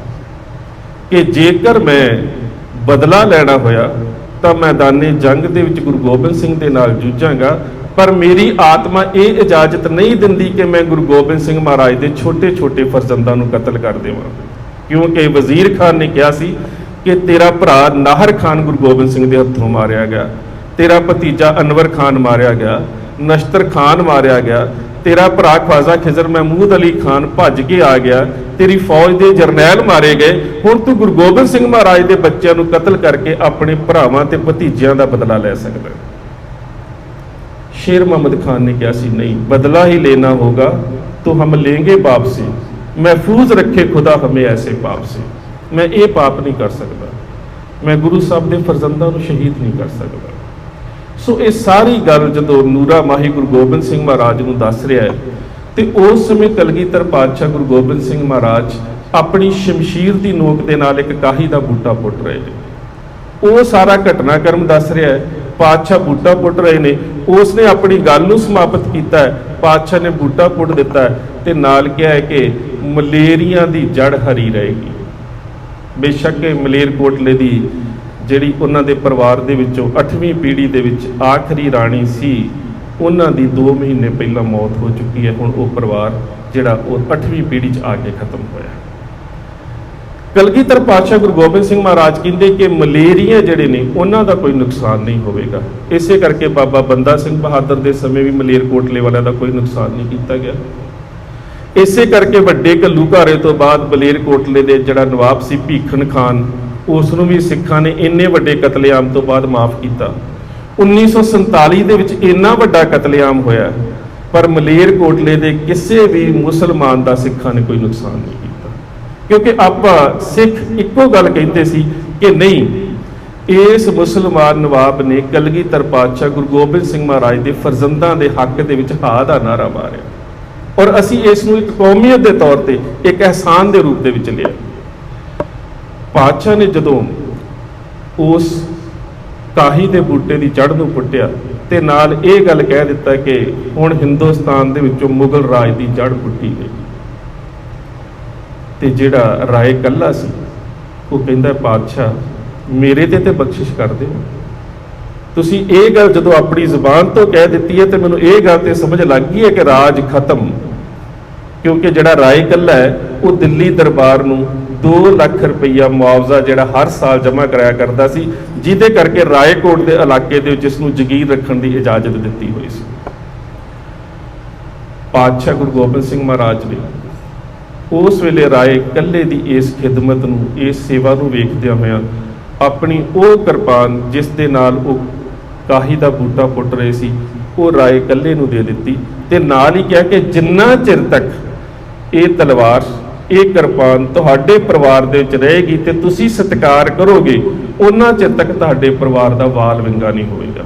इहदे नाल एक गंगा सागर भी दिता। ये 2 चीज़ां 2 तबरुकात गुरु गोबिंद सिंह महाराज ने राय कल्ले नूं दे दिते। वक्त बीतदा गया, राय कल्ला जिन्ना चिर जिउंदा रहा ਉਹਨਾਂ ਚਿਰ ਉਸ ਨੇ ਕਲਗੀਧਰ ਪਾਤਸ਼ਾਹ ਦੀਆਂ ਇਹਨਾਂ ਦੋਵਾਂ ਬਖਸ਼ਿਸ਼ਾਂ ਨੂੰ ਇੱਕ ਮੰਜੇ ਦੇ ਉੱਪਰ ਚਿੱਟੀ ਚਾਦਰ ਵਿਛਾ ਕੇ ਰੱਖਿਆ ਹੋਇਆ ਹੁੰਦਾ ਸੀ ਔਰ ਸਭ ਤੋਂ ਪਹਿਲਾਂ ਸਵੇਰੇ ਨਤਮਸਤਕ ਹੋਇਆ ਕਰਦਾ ਸੀ। ਰਾਏ ਕੱਲੇ ਦੀ ਮੌਤ ਹੋਈ ਤੇ ਉਸ ਦੀ ਪਤਨੀ ਜਿਹੜੀ ਨੂਰੁਲ ਨਿਸਾ ਬਾਅਦ ਦੇ ਵਿੱਚ ਕਲਗੀਧਰ ਪਾਤਸ਼ਾਹ ਗੁਰੂ ਗੋਬਿੰਦ ਸਿੰਘ ਮਹਾਰਾਜ ਦੀਆਂ ਬਖਸ਼ਿਸ਼ਾਂ ਦੀ ਸੇਵਾ ਉਹ ਕਰਦੀ ਰਹੀ। ਉਹ ਬਜ਼ੁਰਗ ਹੋ ਗਈ ਤੇ ਉਸ ਦੇ ਪੁੱਤਰ ਰਾਏ ਅਹਿਮਦ ਨੇ ਵੀ ਬਿਲਕੁਲ ਉਸੇ ਤਰ੍ਹਾਂ ਦੇ ਨਾਲ ਇਸਤਕਾਰ ਕੀਤਾ। ਰਾਏ ਅਹਿਮਦ ਦੀ ਮੌਤ ਹੋਈ ਤੇ ਉਸ ਦੀ ਜਿਹੜੀ ਨੌਂ ਸੀ ਭਾਗ ਭਰੀ, ਉਹ ਸੇਵਾ ਕਰਦੀ ਰਹੀ ਹੈ। ਤੇ ਭਾਗ ਭਰੀ ਦਾ ਘਰ ਵਾਲਾ ਸੀ ਰਾਏ ਇਲਿਆਸ। ਰਾਏ ਇਲਿਆਸ ਜਦੋਂ 17-18 ਸਾਲ ਦਾ ਹੋਇਆ, ਨੌਜਵਾਨੀ ਦੀ ਉਮਰ ਸੀ, ਤੇ ਆਲੇ ਦੁਆਲੇ ਦੇ ਮੁਸਲਮਾਨਾਂ ਨੇ ਕਹਿ ਦਿੱਤਾ ਕਿ ਤੁਸੀਂ ਮੁਸਲਮਾਨ ਹੋ ਕੇ ਕਾਫਰ ਦੇ ਸ਼ਸਤਰਾਂ ਦੀ ਪੂਜਾ ਕਰਦੇ ਹੋ। ਤੁਸੀਂ ਇੱਕ ਕਾਫਰ ਗੁਰੂ ਦੀਆਂ ਨਿਸ਼ਾਨੀਆਂ ਆਪਣੇ ਘਰ ਦੇ ਵਿੱਚ ਰੱਖੀਆਂ ਨੇ। ਕਿਰਪਾਨ ਕੋਈ ਪੂਜਾ ਚੀਜ਼ ਕਰਨ ਵਾਲੀ ਚੀਜ਼ ਹੈ? ਇਹ ਤਾਂ ਧਾਰਨ ਕਰਨੀ ਚਾਹੀਦੀ ਹੈ। ਪਾਤਸ਼ਾਹ ਨੇ ਕਿਹਾ ਸੀ ਸਤਿਕਾਰ ਕਰਨਾ ਹੈ। ਇਹ ਛੋਟੀ ਉਮਰ ਦੇ ਵਿੱਚ ਸੀ, ਮੌਲਵੀਆਂ ਦੀ ਉਸ ਵੇਲੇ ਦੇ ਮੁਲਾਣਿਆਂ ਦੀ ਚੁੱਕ ਦੇ ਵਿੱਚ ਆ ਗਿਆ। ਉਹਨਾਂ ਨੇ ਕਿਹਾ ਕਿ ਜੇਕਰ ਇਸ ਤਲਵਾਰ ਨੂੰ ਧਾਰਨ ਕਰੇ ਤੇ ਤੂੰ ਗਾਜ਼ੀ ਅਖਵਾਏਗਾ। 9 ਗਾਜ਼ੀ। ਬਹੁਤ ਸਾਰੀਆਂ ਕਬਰਾਂ ਬੜੀਆਂ ਨੇ ਪੰਜਾਬ ਦੇ ਵਿੱਚ ਜਿਨ੍ਹਾਂ ਨੂੰ ਕਿਹਾ ਜਾਂਦਾ 9 ਗਜ਼ੇ ਪੀਰ ਦੀ ਕਬਰ। 9 ਗਜ਼ ਬੰਦੇ ਦਾ ਕੱਦ ਨਹੀਂ ਹੁੰਦਾ। ਮੁਸਲਮਾਨ ਪਰੰਪਰਾ ਦੇ ਵਿੱਚ ਜਿਹੜਾ ਬੰਦਾ ਆਪਣੇ ਆਪ ਨੂੰ ਜਵਾਨੀ ਦੀ ਉਮਰ ਦੇ ਵਿੱਚ ਗਾਜ਼ੀ ਅਖਵਾਉਂਦਾ ਉਸ ਨੂੰ ਕਿਹਾ ਜਾਂਦਾ 9 ਗਾਜ਼ੀ। ਤੇ ਉਹਦੀ ਮੌਤ ਤੋਂ ਬਾਅਦ ਜਿਹੜੀ ਕਬਰ ਬਣਾਈ ਜਾਂਦੀ ਉਸ ਨੂੰ ਕਿਹਾ 9 ਗਾਜ਼ੀ ਦੀ ਪੀਰ। ਪੰਜਾਬ ਵਾਲੀਆਂ ਨੇ 9 ਗਜ਼ਾ ਸ਼ਬਦ ਬਣਾ ਲਿਆ, ਪਤਾ ਨਹੀਂ ਕਿੱਥੋਂ। ਕਈ ਤੇ ਕਬਰਾਂ ਹੀ ਇੰਨੀਆਂ ਲੰਬੀਆਂ ਬਣਾ ਦਿੱਤੀਆਂ 20-20 ਫੁੱਟ ਕਿ ਇਹ 9 ਗਜ਼ੇ ਪੀਰ ਦੀ ਕਬਰ ਹੈ। 9 ਗਜ਼ਾ ਸ਼ਬਦ ਇਸਲਾਮ ਦਾ 9 ਗਾਜ਼ੀ ਤੋਂ ਬਣਿਆ ਕਿ ਨਵਾਂ ਜੁਝਾਰੂ, ਨਵਾਂ ਯੋਧਾ, ਜੰਗ 'ਚ ਜੂਝਣ ਵਾਲਾ ਨਵਾਂ ਵਿਅਕਤੀ 9 ਗਾਜ਼ੀ। 9 ਗਜ਼ ਅਸੀਂ ਪਤਾ ਨਹੀਂ ਕਿੱਥੋਂ ਬਣਾ ਲਏ। ਸੋ ਉਹ ਆਪਣੇ ਆਪ ਨੂੰ 9 ਗਾਜ਼ੀ ਸਮਝਦਾ ਤੇ ਉਸ ਨੇ ਗੁਰੂ ਗੋਬਿੰਦ ਸਿੰਘ ਮਹਾਰਾਜ ਦੀ ਉਸ ਕਿਰਪਾਨ ਦਾ ਸਤਿਕਾਰ ਕਰਨਾ ਛੱਡ ਕੇ ਉਸ ਕਿਰਪਾਨ ਨੂੰ ਆਪਣੇ ਗਾਤਰੇ 'ਚ ਧਾਰਨ ਕਰ ਲਿਆ। ਕੁਝ ਦਿਨ ਬੀਤੇ, ਸ਼ਿਕਾਰ ਵਾਸਤੇ ਗਿਆ ਆਪਣੇ ਸਾਥੀਆਂ ਦੇ ਨਾਲ। ਉਹੀ ਕਲਗੀਧਰ ਪਾਤਸ਼ਾਹ ਗੁਰੂ ਗੋਬਿੰਦ ਸਿੰਘ ਮਹਾਰਾਜ ਦੀ ਬਖਸ਼ਿਸ਼ ਜਿਹਦੇ ਬਾਰੇ ਕਿਹਾ ਸੀ ਸਤਿਕਾਰ ਕਰਨਾ, ਹੁਣ ਉਸਨੇ ਧਾਰਨ ਕੀਤੀ ਹੋਈ ਹੈ। ਸ਼ਿਕਾਰ ਖੇਡਦਾ ਖੇਡਦਾ ਜੰਗਲ ਦੇ ਵਿੱਚ ਚਲਾ ਗਿਆ। ਇੱਕ ਹਿਰਨ ਨਜ਼ਰ ਆਇਆ। ਉਸ ਹਿਰਨ ਦੇ ਪਿੱਛੇ ਘੋੜਾ ਦੜਾ ਦਿੱਤਾ। ਹਿਰਨ ਦੇ ਬਿਲਕੁਲ ਨੇੜੇ ਪਹੁੰਚਿਆ ਤੇ ਸ਼ਮਸ਼ੀਰ ਦੇ ਨਾਲ ਜਦੋਂ ਉਹਦੇ ਤੇ ਵਾਰ ਕਰਨ ਲੱਗਾ, ਹਿਰਨ ਜਿਹੜਾ ਸੀ ਉਹ ਝਕਾਨੀ ਦੇ ਕੇ ਲਾਂਭੇ ਚਲਾ ਗਿਆ। ਇਹ ਘੋੜੇ ਤੋਂ ਹੇਠਾਂ ਡਿੱਗ ਗਿਆ ਤੇ ਉਹੀ ਜਿਹੜੀ ਤਲਵਾਰ ਸੀ ਦੇ ਪੇਟ ਦੇ ਵਿੱਚ ਖੁੱਭ ਗਈ। ਰਾਏ ਇਲਿਆਸ ਦੀ ਮੌਤ ਹੋ ਗਈ। ਹੁਣ ਉਸ ਦੀ ਜਿਹੜੀ ਪਤਨੀ ਭਾਗ ਭਰੀ ਹੈ, ਉਸਨੇ ਬੜਾ ਵਿਰਲਾਪ ਕੀਤਾ ਹੈ। ਕਹਿੰਦਾ ਕਿ ਮੈਂ ਕਹਿੰਦੀ ਸੀ ਕਿ ਗੁਰੂ ਗੋਬਿੰਦ ਸਿੰਘ ਮਹਾਰਾਜ ਦੀ ਬਖਸ਼ਿਸ਼ ਜਿਹੜੀ ਉਹ ਧਾਰਨ ਨਾ ਕਰ। ਇਹ ਪਾਤਸ਼ਾਹ ਨੇ ਬਖਸ਼ਿਸ਼ ਸਾਡੀ ਝੋਲੀ 'ਚ ਪਾਈ ਹੈ ਸਤਿਕਾਰ ਕਰਨ ਦੇ ਵਾਸਤੇ। ਅਸੀਂ ਇਸ ਦਾ ਅਦਬ ਕਰਦੇ ਸੀ, ਇੱਜ਼ਤ ਕਰਦੇ ਸੀ, ਅਸੀਂ ਇਸ ਨੂੰ ਨਤਮਸਤਕ ਹੁੰਦੇ ਸੀ। ਮੈਂ ਤੈਨੂੰ ਬਹੁਤ ਰੋਕਿਆ ਸੀ ਇਹ ਕੁਛ ਨਾ ਕਰ। ਅਖੀਰ ਤੂੰ ਗੁਰੂ ਪਾਤਸ਼ਾਹ ਦੇ ਸ਼ਸਤਰਾਂ ਦਾ ਸਤਿਕਾਰ ਨਹੀਂ ਕੀਤਾ ਤੇ ਹੁਣ ਤੂੰ ਉਸ ਦਾ ਨਤੀਜਾ ਭੁਗਤਿਆ। ਉਹਨਾਂ ਨੇ ਦੁਬਾਰਾ ਇਸ ਤਲਵਾਰ ਨੂੰ ਆਪਣੇ ਘਰ ਦੇ ਵਿੱਚ ਸੁਸ਼ੋਭਿਤ ਕਰ ਲਿਆ। ਵਕਤ ਬੀਤਦਾ ਗਿਆ, ਸ਼ੇਰੇ ਪੰਜਾਬ ਮਹਾਰਾਜਾ ਰਣਜੀਤ ਸਿੰਘ ਦਾ ਰਾਜ ਆ ਗਿਆ। ਹੁਣ ਸ਼ੇਰੇ ਪੰਜਾਬ ਮਹਾਰਾਜਾ ਰਣਜੀਤ ਸਿੰਘ ਚਾਹੁੰਦੇ ਨੇ ਕਿ ਗੁਰੂ ਗੋਬਿੰਦ ਸਿੰਘ ਮਹਾਰਾਜ ਦੀ ਬਖਸ਼ਿਸ਼ ਜਿਹੜੀ ਹੈ ਉਹ ਮੇਰੇ ਦਰਬਾਰ ਦੇ ਵਿੱਚ ਹੋਵੇ। ਜਦੋਂ ਉਹ ਪਟਿਆਲੇ ਰਿਆਸਤ ਦਾ ਇੱਕ ਝਗੜੇ ਦੇ ਵਿੱਚ ਫੈਸਲਾ ਕਰਾਉਣ ਵਾਸਤੇ ਆਏ ਤੇ ਪਤਾ ਲੱਗਾ ਕਿ ਰਾਏਕੋਟ ਦੇ ਵਿੱਚ ਰਾਏ ਕੱਲੇ ਦੇ ਖਾਨਦਾਨ ਦੇ ਵਿੱਚ ਗੁਰੂ ਗੋਬਿੰਦ ਸਿੰਘ ਮਹਾਰਾਜ ਦੀ ਤਲਵਾਰ ਕਿਰਪਾਨ ਪਈ ਹੈ ਤੇ ਉਸ ਵੇਲੇ ਇੱਕ ਮੁਸਲਮਾਨ ਕਾਸਦ ਨੂੰ ਭੇਜ ਕੇ ਰਣਜੀਤ ਸਿੰਘ ਨੇ ਉਸ ਪਰਿਵਾਰ ਦੇ ਕੋਲੋਂ ਉਹ ਤਲਵਾਰ, ਉਹ ਕਿਰਪਾਨ ਮੰਗੀ। ਬੀਬੀ ਭਾਗ ਭਰੀ ਨੇ ਪਤਾ ਕੀ ਕਿਹਾ ਕਿ ਇਹ ਕਿਰਪਾਨ ਗੁਰੂ ਗੋਬਿੰਦ ਸਿੰਘ ਮਹਾਰਾਜ ਨੇ ਸਾਨੂੰ ਬਖਸ਼ਿਸ਼ ਕੀਤੀ ਹੈ। ਅਸੀਂ ਇਸ ਦੀ ਪੂਜਾ ਕਰਦੇ ਹਾਂ, ਸਤਿਕਾਰ ਕਰਦੇ ਹਾਂ, ਅਦਬ ਕਰਦੇ ਹਾਂ, ਅਸੀਂ ਇਸ ਨੂੰ ਨਤਮਸਤਕ ਹੁੰਨੇ ਆ ਤੇ ਤੁਸੀਂ ਸਾਨੂੰ ਅਰਬਾਂ ਦੀ ਜਾਇਦਾਦ ਵੀ ਦੇ ਦਿਓ, ਇਹ ਕਿਰਪਾਨ ਅਸੀਂ ਫਿਰ ਵੀ ਤੁਹਾਨੂੰ ਨਹੀਂ ਦੇ ਸਕਦੇ। ਵੇਖੋ ਰਣਜੀਤ ਸਿੰਘ ਕਿੰਨਾ ਜ਼ਿਆਦਾ ਸਤਿਕਾਰ ਕਰਦਾ ਸੀ ਆਪਣੀ ਪ੍ਰਜਾ ਦਾ। ਰਣਜੀਤ ਸਿੰਘ ਨੇ ਉਹਨਾਂ ਨੂੰ 5 ਪਿੰਡਾਂ ਦਾ ਅਧਿਕਾਰ ਦੇ ਦਿੱਤਾ ਤੇ ਨਾਲ ਕਹਿ ਦਿੱਤਾ ਕਿ ਠੀਕ ਹੈ, ਇਹ ਕਿਰਪਾਨ ਤੁਸੀਂ ਆਪਣੇ ਘਰ ਦੇ ਵਿੱਚ ਹੀ ਰੱਖੋ। ਮੈਂ ਪਿੱਛੇ ਜੇ ਸ਼ੇਰੇ ਪੰਜਾਬ ਮਹਾਰਾਜਾ ਰਣਜੀਤ ਸਿੰਘ ਦੇ ਉੱਪਰ ਇੱਕ ਵਿਖਿਆਨ ਕੀਤਾ ਤੇ ਥੱਲੇ ਇੱਕ ਸ਼ਾਇਦ ਮੁਸਲਮਾਨ ਵੀਰ ਨੇ ਕਮੈਂਟ ਕੀਤਾ, ਖਾਨਦਾਨ ਦੇ ਨਾਲ ਬੜਾ ਮਾੜਾ ਵਰਤਾਅ ਕੀਤਾ। ਇਹ ਬਿਲਕੁਲ ਗਲਤ ਗੱਲਾਂ ਦੱਸੀਆਂ ਜਾ ਰਹੀਆਂ ਨੇ। ਰਣਜੀਤ ਸਿੰਘ ਨੇ ਉਸ ਪਰਿਵਾਰ ਦੇ ਕੋਲੋਂ ਗੁਰੂ ਗੋਬਿੰਦ ਸਿੰਘ ਮਹਾਰਾਜ ਦੀ ਨਿਸ਼ਾਨੀ ਤੇ ਮੰਗੀ ਤੇ ਨਿਸ਼ਾਨੀ ਵੀ ਬੜੀ ਨਿਰਮਾਣਤਾ ਦੇ ਨਾਲ ਮੰਗੀ ਕਿ ਇਹਦੇ ਇਵਜ਼ ਦੇ ਵਿੱਚ ਤੁਸੀਂ ਜੋ ਵੀ ਲੈਣਾ ਚਾਹੁੰਦੇ ਹੋ ਮੇਰੇ ਕੋਲੋਂ ਲੈ ਲਓ। ਜਦੋਂ ਉਹਨਾਂ ਨੇ ਇਨਕਾਰ ਕਰ ਦਿੱਤਾ, ਰਣਜੀਤ ਸਿੰਘ ਨੇ ਉਹਨਾਂ ਦੇ ਕੋਲ ਕਿਸੇ ਤਰ੍ਹਾਂ ਦੇ ਨਾਲ ਜ਼ਬਰਦਸਤੀ ਲੈਣ ਦਾ ਯਤਨ ਨਹੀਂ ਕੀਤਾ। ਜੇ ਚਾਹੁੰਦਾ ਤੇ ਰਾਜਾ ਸੀ, ਲੈ ਵੀ ਸਕਦਾ ਸੀ, ਜ਼ਬਰਦਸਤੀ ਵੀ ਲੈ ਸਕਦਾ ਸੀ, ਪਰ ਨਹੀਂ। ਰਣਜੀਤ ਸਿੰਘ ਨੇ 5 ਪਿੰਡਾਂ ਦੀ ਮਲਕੀਅਤ ਉਹਨਾਂ ਦੇ ਨਾਮ ਰਹਿਣ ਦਿੱਤੀ, ਪਰ ਇਹ ਗੱਲਾਂ ਜਾਣ-ਬੁੱਝ ਕੇ ਫੈਲਾਈਆਂ ਜਾ ਰਹੀਆਂ ਨੇ ਕਿ ਸਾਡੇ ਰਾਜ ਨੂੰ ਬਦਨਾਮ ਕੀਤਾ ਜਾ ਸਕੇ, ਸ਼ੇਰੇ ਪੰਜਾਬ ਰਣਜੀਤ ਸਿੰਘ ਨੂੰ ਬਦਨਾਮ ਕੀਤਾ ਜਾ ਸਕੇ। ਸੋ ਇਹ ਜਿਹੜੀ ਸ਼ਮਸ਼ੀਰ ਹੈ ਉਸੇ ਪਰਿਵਾਰ ਦੇ ਵਿੱਚ ਰਹੀ। ਉਹਦੇ ਤੋਂ ਬਾਅਦ ਨਾਭੇ ਦੇ ਰਾਜਾ ਜਸਵੰਤ ਸਿੰਘ ਜਿਹੜੇ ਨੇ, ਉਹਨਾਂ ਨੂੰ ਇਸ ਪਰਿਵਾਰ ਨੇ ਉਹ ਜਿਹੜੀ ਕਿਰਪਾਨ ਸੀ ਉਹ ਦੇ ਦਿੱਤੀ, ਔਰ ਉਹ ਜਿਹੜੀ ਕਿਰਪਾਨ ਹੈ ਅੱਜ ਨਾਭਾ ਦੇ ਗੁਰਦੁਆਰਾ ਸਰੂਪਾ ਸਾਹਿਬ ਦੇ ਸ਼ਯੋਕਤ ਹੈ, ਜਿਹੜੀ ਰਾਏ ਕੱਲੇ ਨੂੰ ਗੁਰੂ ਸਾਹਿਬ ਨੇ ਬਖਸ਼ਿਸ਼ ਕੀਤੀ ਹੋਈ ਸੀ। ਸੋ ਜਿਹੜਾ ਗੰਗਾ ਸਾਗਰ ਹੈ ਉਹ ਤੁਹਾਨੂੰ ਪਤਾ ਹੈ ਕਿ ਪਾਕਿਸਤਾਨ ਦੇ ਵਿੱਚ ਰਾਏ ਕੱਲੇ ਦੇ ਖਾਨਦਾਨ ਦੇ ਵਿੱਚ ਹੈ। ਸੋ ਇਹ ਜਿਹੜੀਆਂ ਬਖਸ਼ਿਸ਼ਾਂ ਗੁਰੂ ਸਾਹਿਬ ਨੇ ਕੀਤੀਆਂ, ਉਹਨਾਂ ਬਖਸ਼ਿਸ਼ਾਂ ਦਾ ਜਿੰਨਾ ਚਿਰ ਤੱਕ ਸਤਿਕਾਰ, ਇੱਜ਼ਤ, ਅਦਬ ਕੀਤਾ ਗਿਆ, ਉਹਨਾਂ ਚਿਰ ਤੱਕ ਉਸ ਪਰਿਵਾਰ ਦੇ ਵਿੱਚ ਉਸ ਰੂਹਾਨੀਅਤ ਦੀ ਰਹਿਮੀਅਤ ਰਹੀ। ਤੇ ਜਦੋਂ ਉਹਨਾਂ ਨੇ ਅਦਬ ਨਹੀਂ ਕੀਤਾ, ਬੇਅਦਬ ਕਰਨ ਦਾ ਯਤਨ ਕੀਤਾ, ਤੇ ਉਹਨਾਂ ਨੂੰ ਇਸ ਦਾ ਖਮਿਆਜਾ ਵੀ ਭੁਗਤਣਾ ਪਿਆ। ਕਿਉਂਕਿ ਬਖਸ਼ਿਸ਼ ਚੀਜ਼ ਹੀ ਐਸੀ ਹੈ ਕਿ ਜਦੋਂ ਗੁਰੂ ਸਾਨੂੰ ਕੋਈ ਬਖਸ਼ਿਸ਼ ਕਰਦਾ ਹੈ ਤੇ ਉਸ ਦਾ ਅਦਬ ਤੇ ਉਸ ਦਾ ਸਤਿਕਾਰ ਰੱਖਣਾ ਜਿਹੜਾ ਉਹ ਸਾਡੀ ਜ਼ਿੰਮੇਵਾਰੀ ਬਣ ਜਾਂਦੀ ਹੈ। ਕੋਈ ਵੀ ਸਾਨੂੰ ਗੁਰੂ ਘਰ ਦੇ ਵਿੱਚੋਂ ਬਤੌਰ ਬਖਸ਼ਿਸ਼ ਕੁਝ ਵੀ ਵਸਤ ਪ੍ਰਾਪਤ ਹੁੰਦੀ ਹੈ, ਉਹਦਾ ਸਤਿਕਾਰ ਕਰਨਾ ਜਿਹੜਾ ਸਾਡੀ ਉਹ ਜ਼ਿੰਮੇਵਾਰੀ ਹੈ।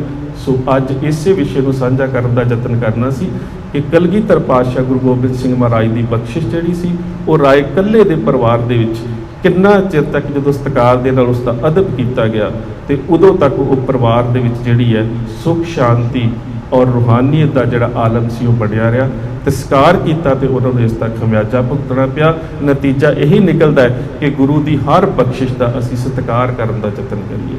ਸੋ ਇੰਨੀਆਂ ਬੇਨਤੀਆਂ ਪ੍ਰਵਾਨ, ਫਤਿਹ ਦੀ ਸਾਂਝ, ਸਤਿਕਾਰ ਸਹਿਤ ਆਖਣਾ ਜੀ। ਵਾਹਿਗੁਰੂ ਜੀ ਕਾ ਖਾਲਸਾ, ਵਾਹਿਗੁਰੂ ਜੀ ਕੀ ਫਤਿਹ।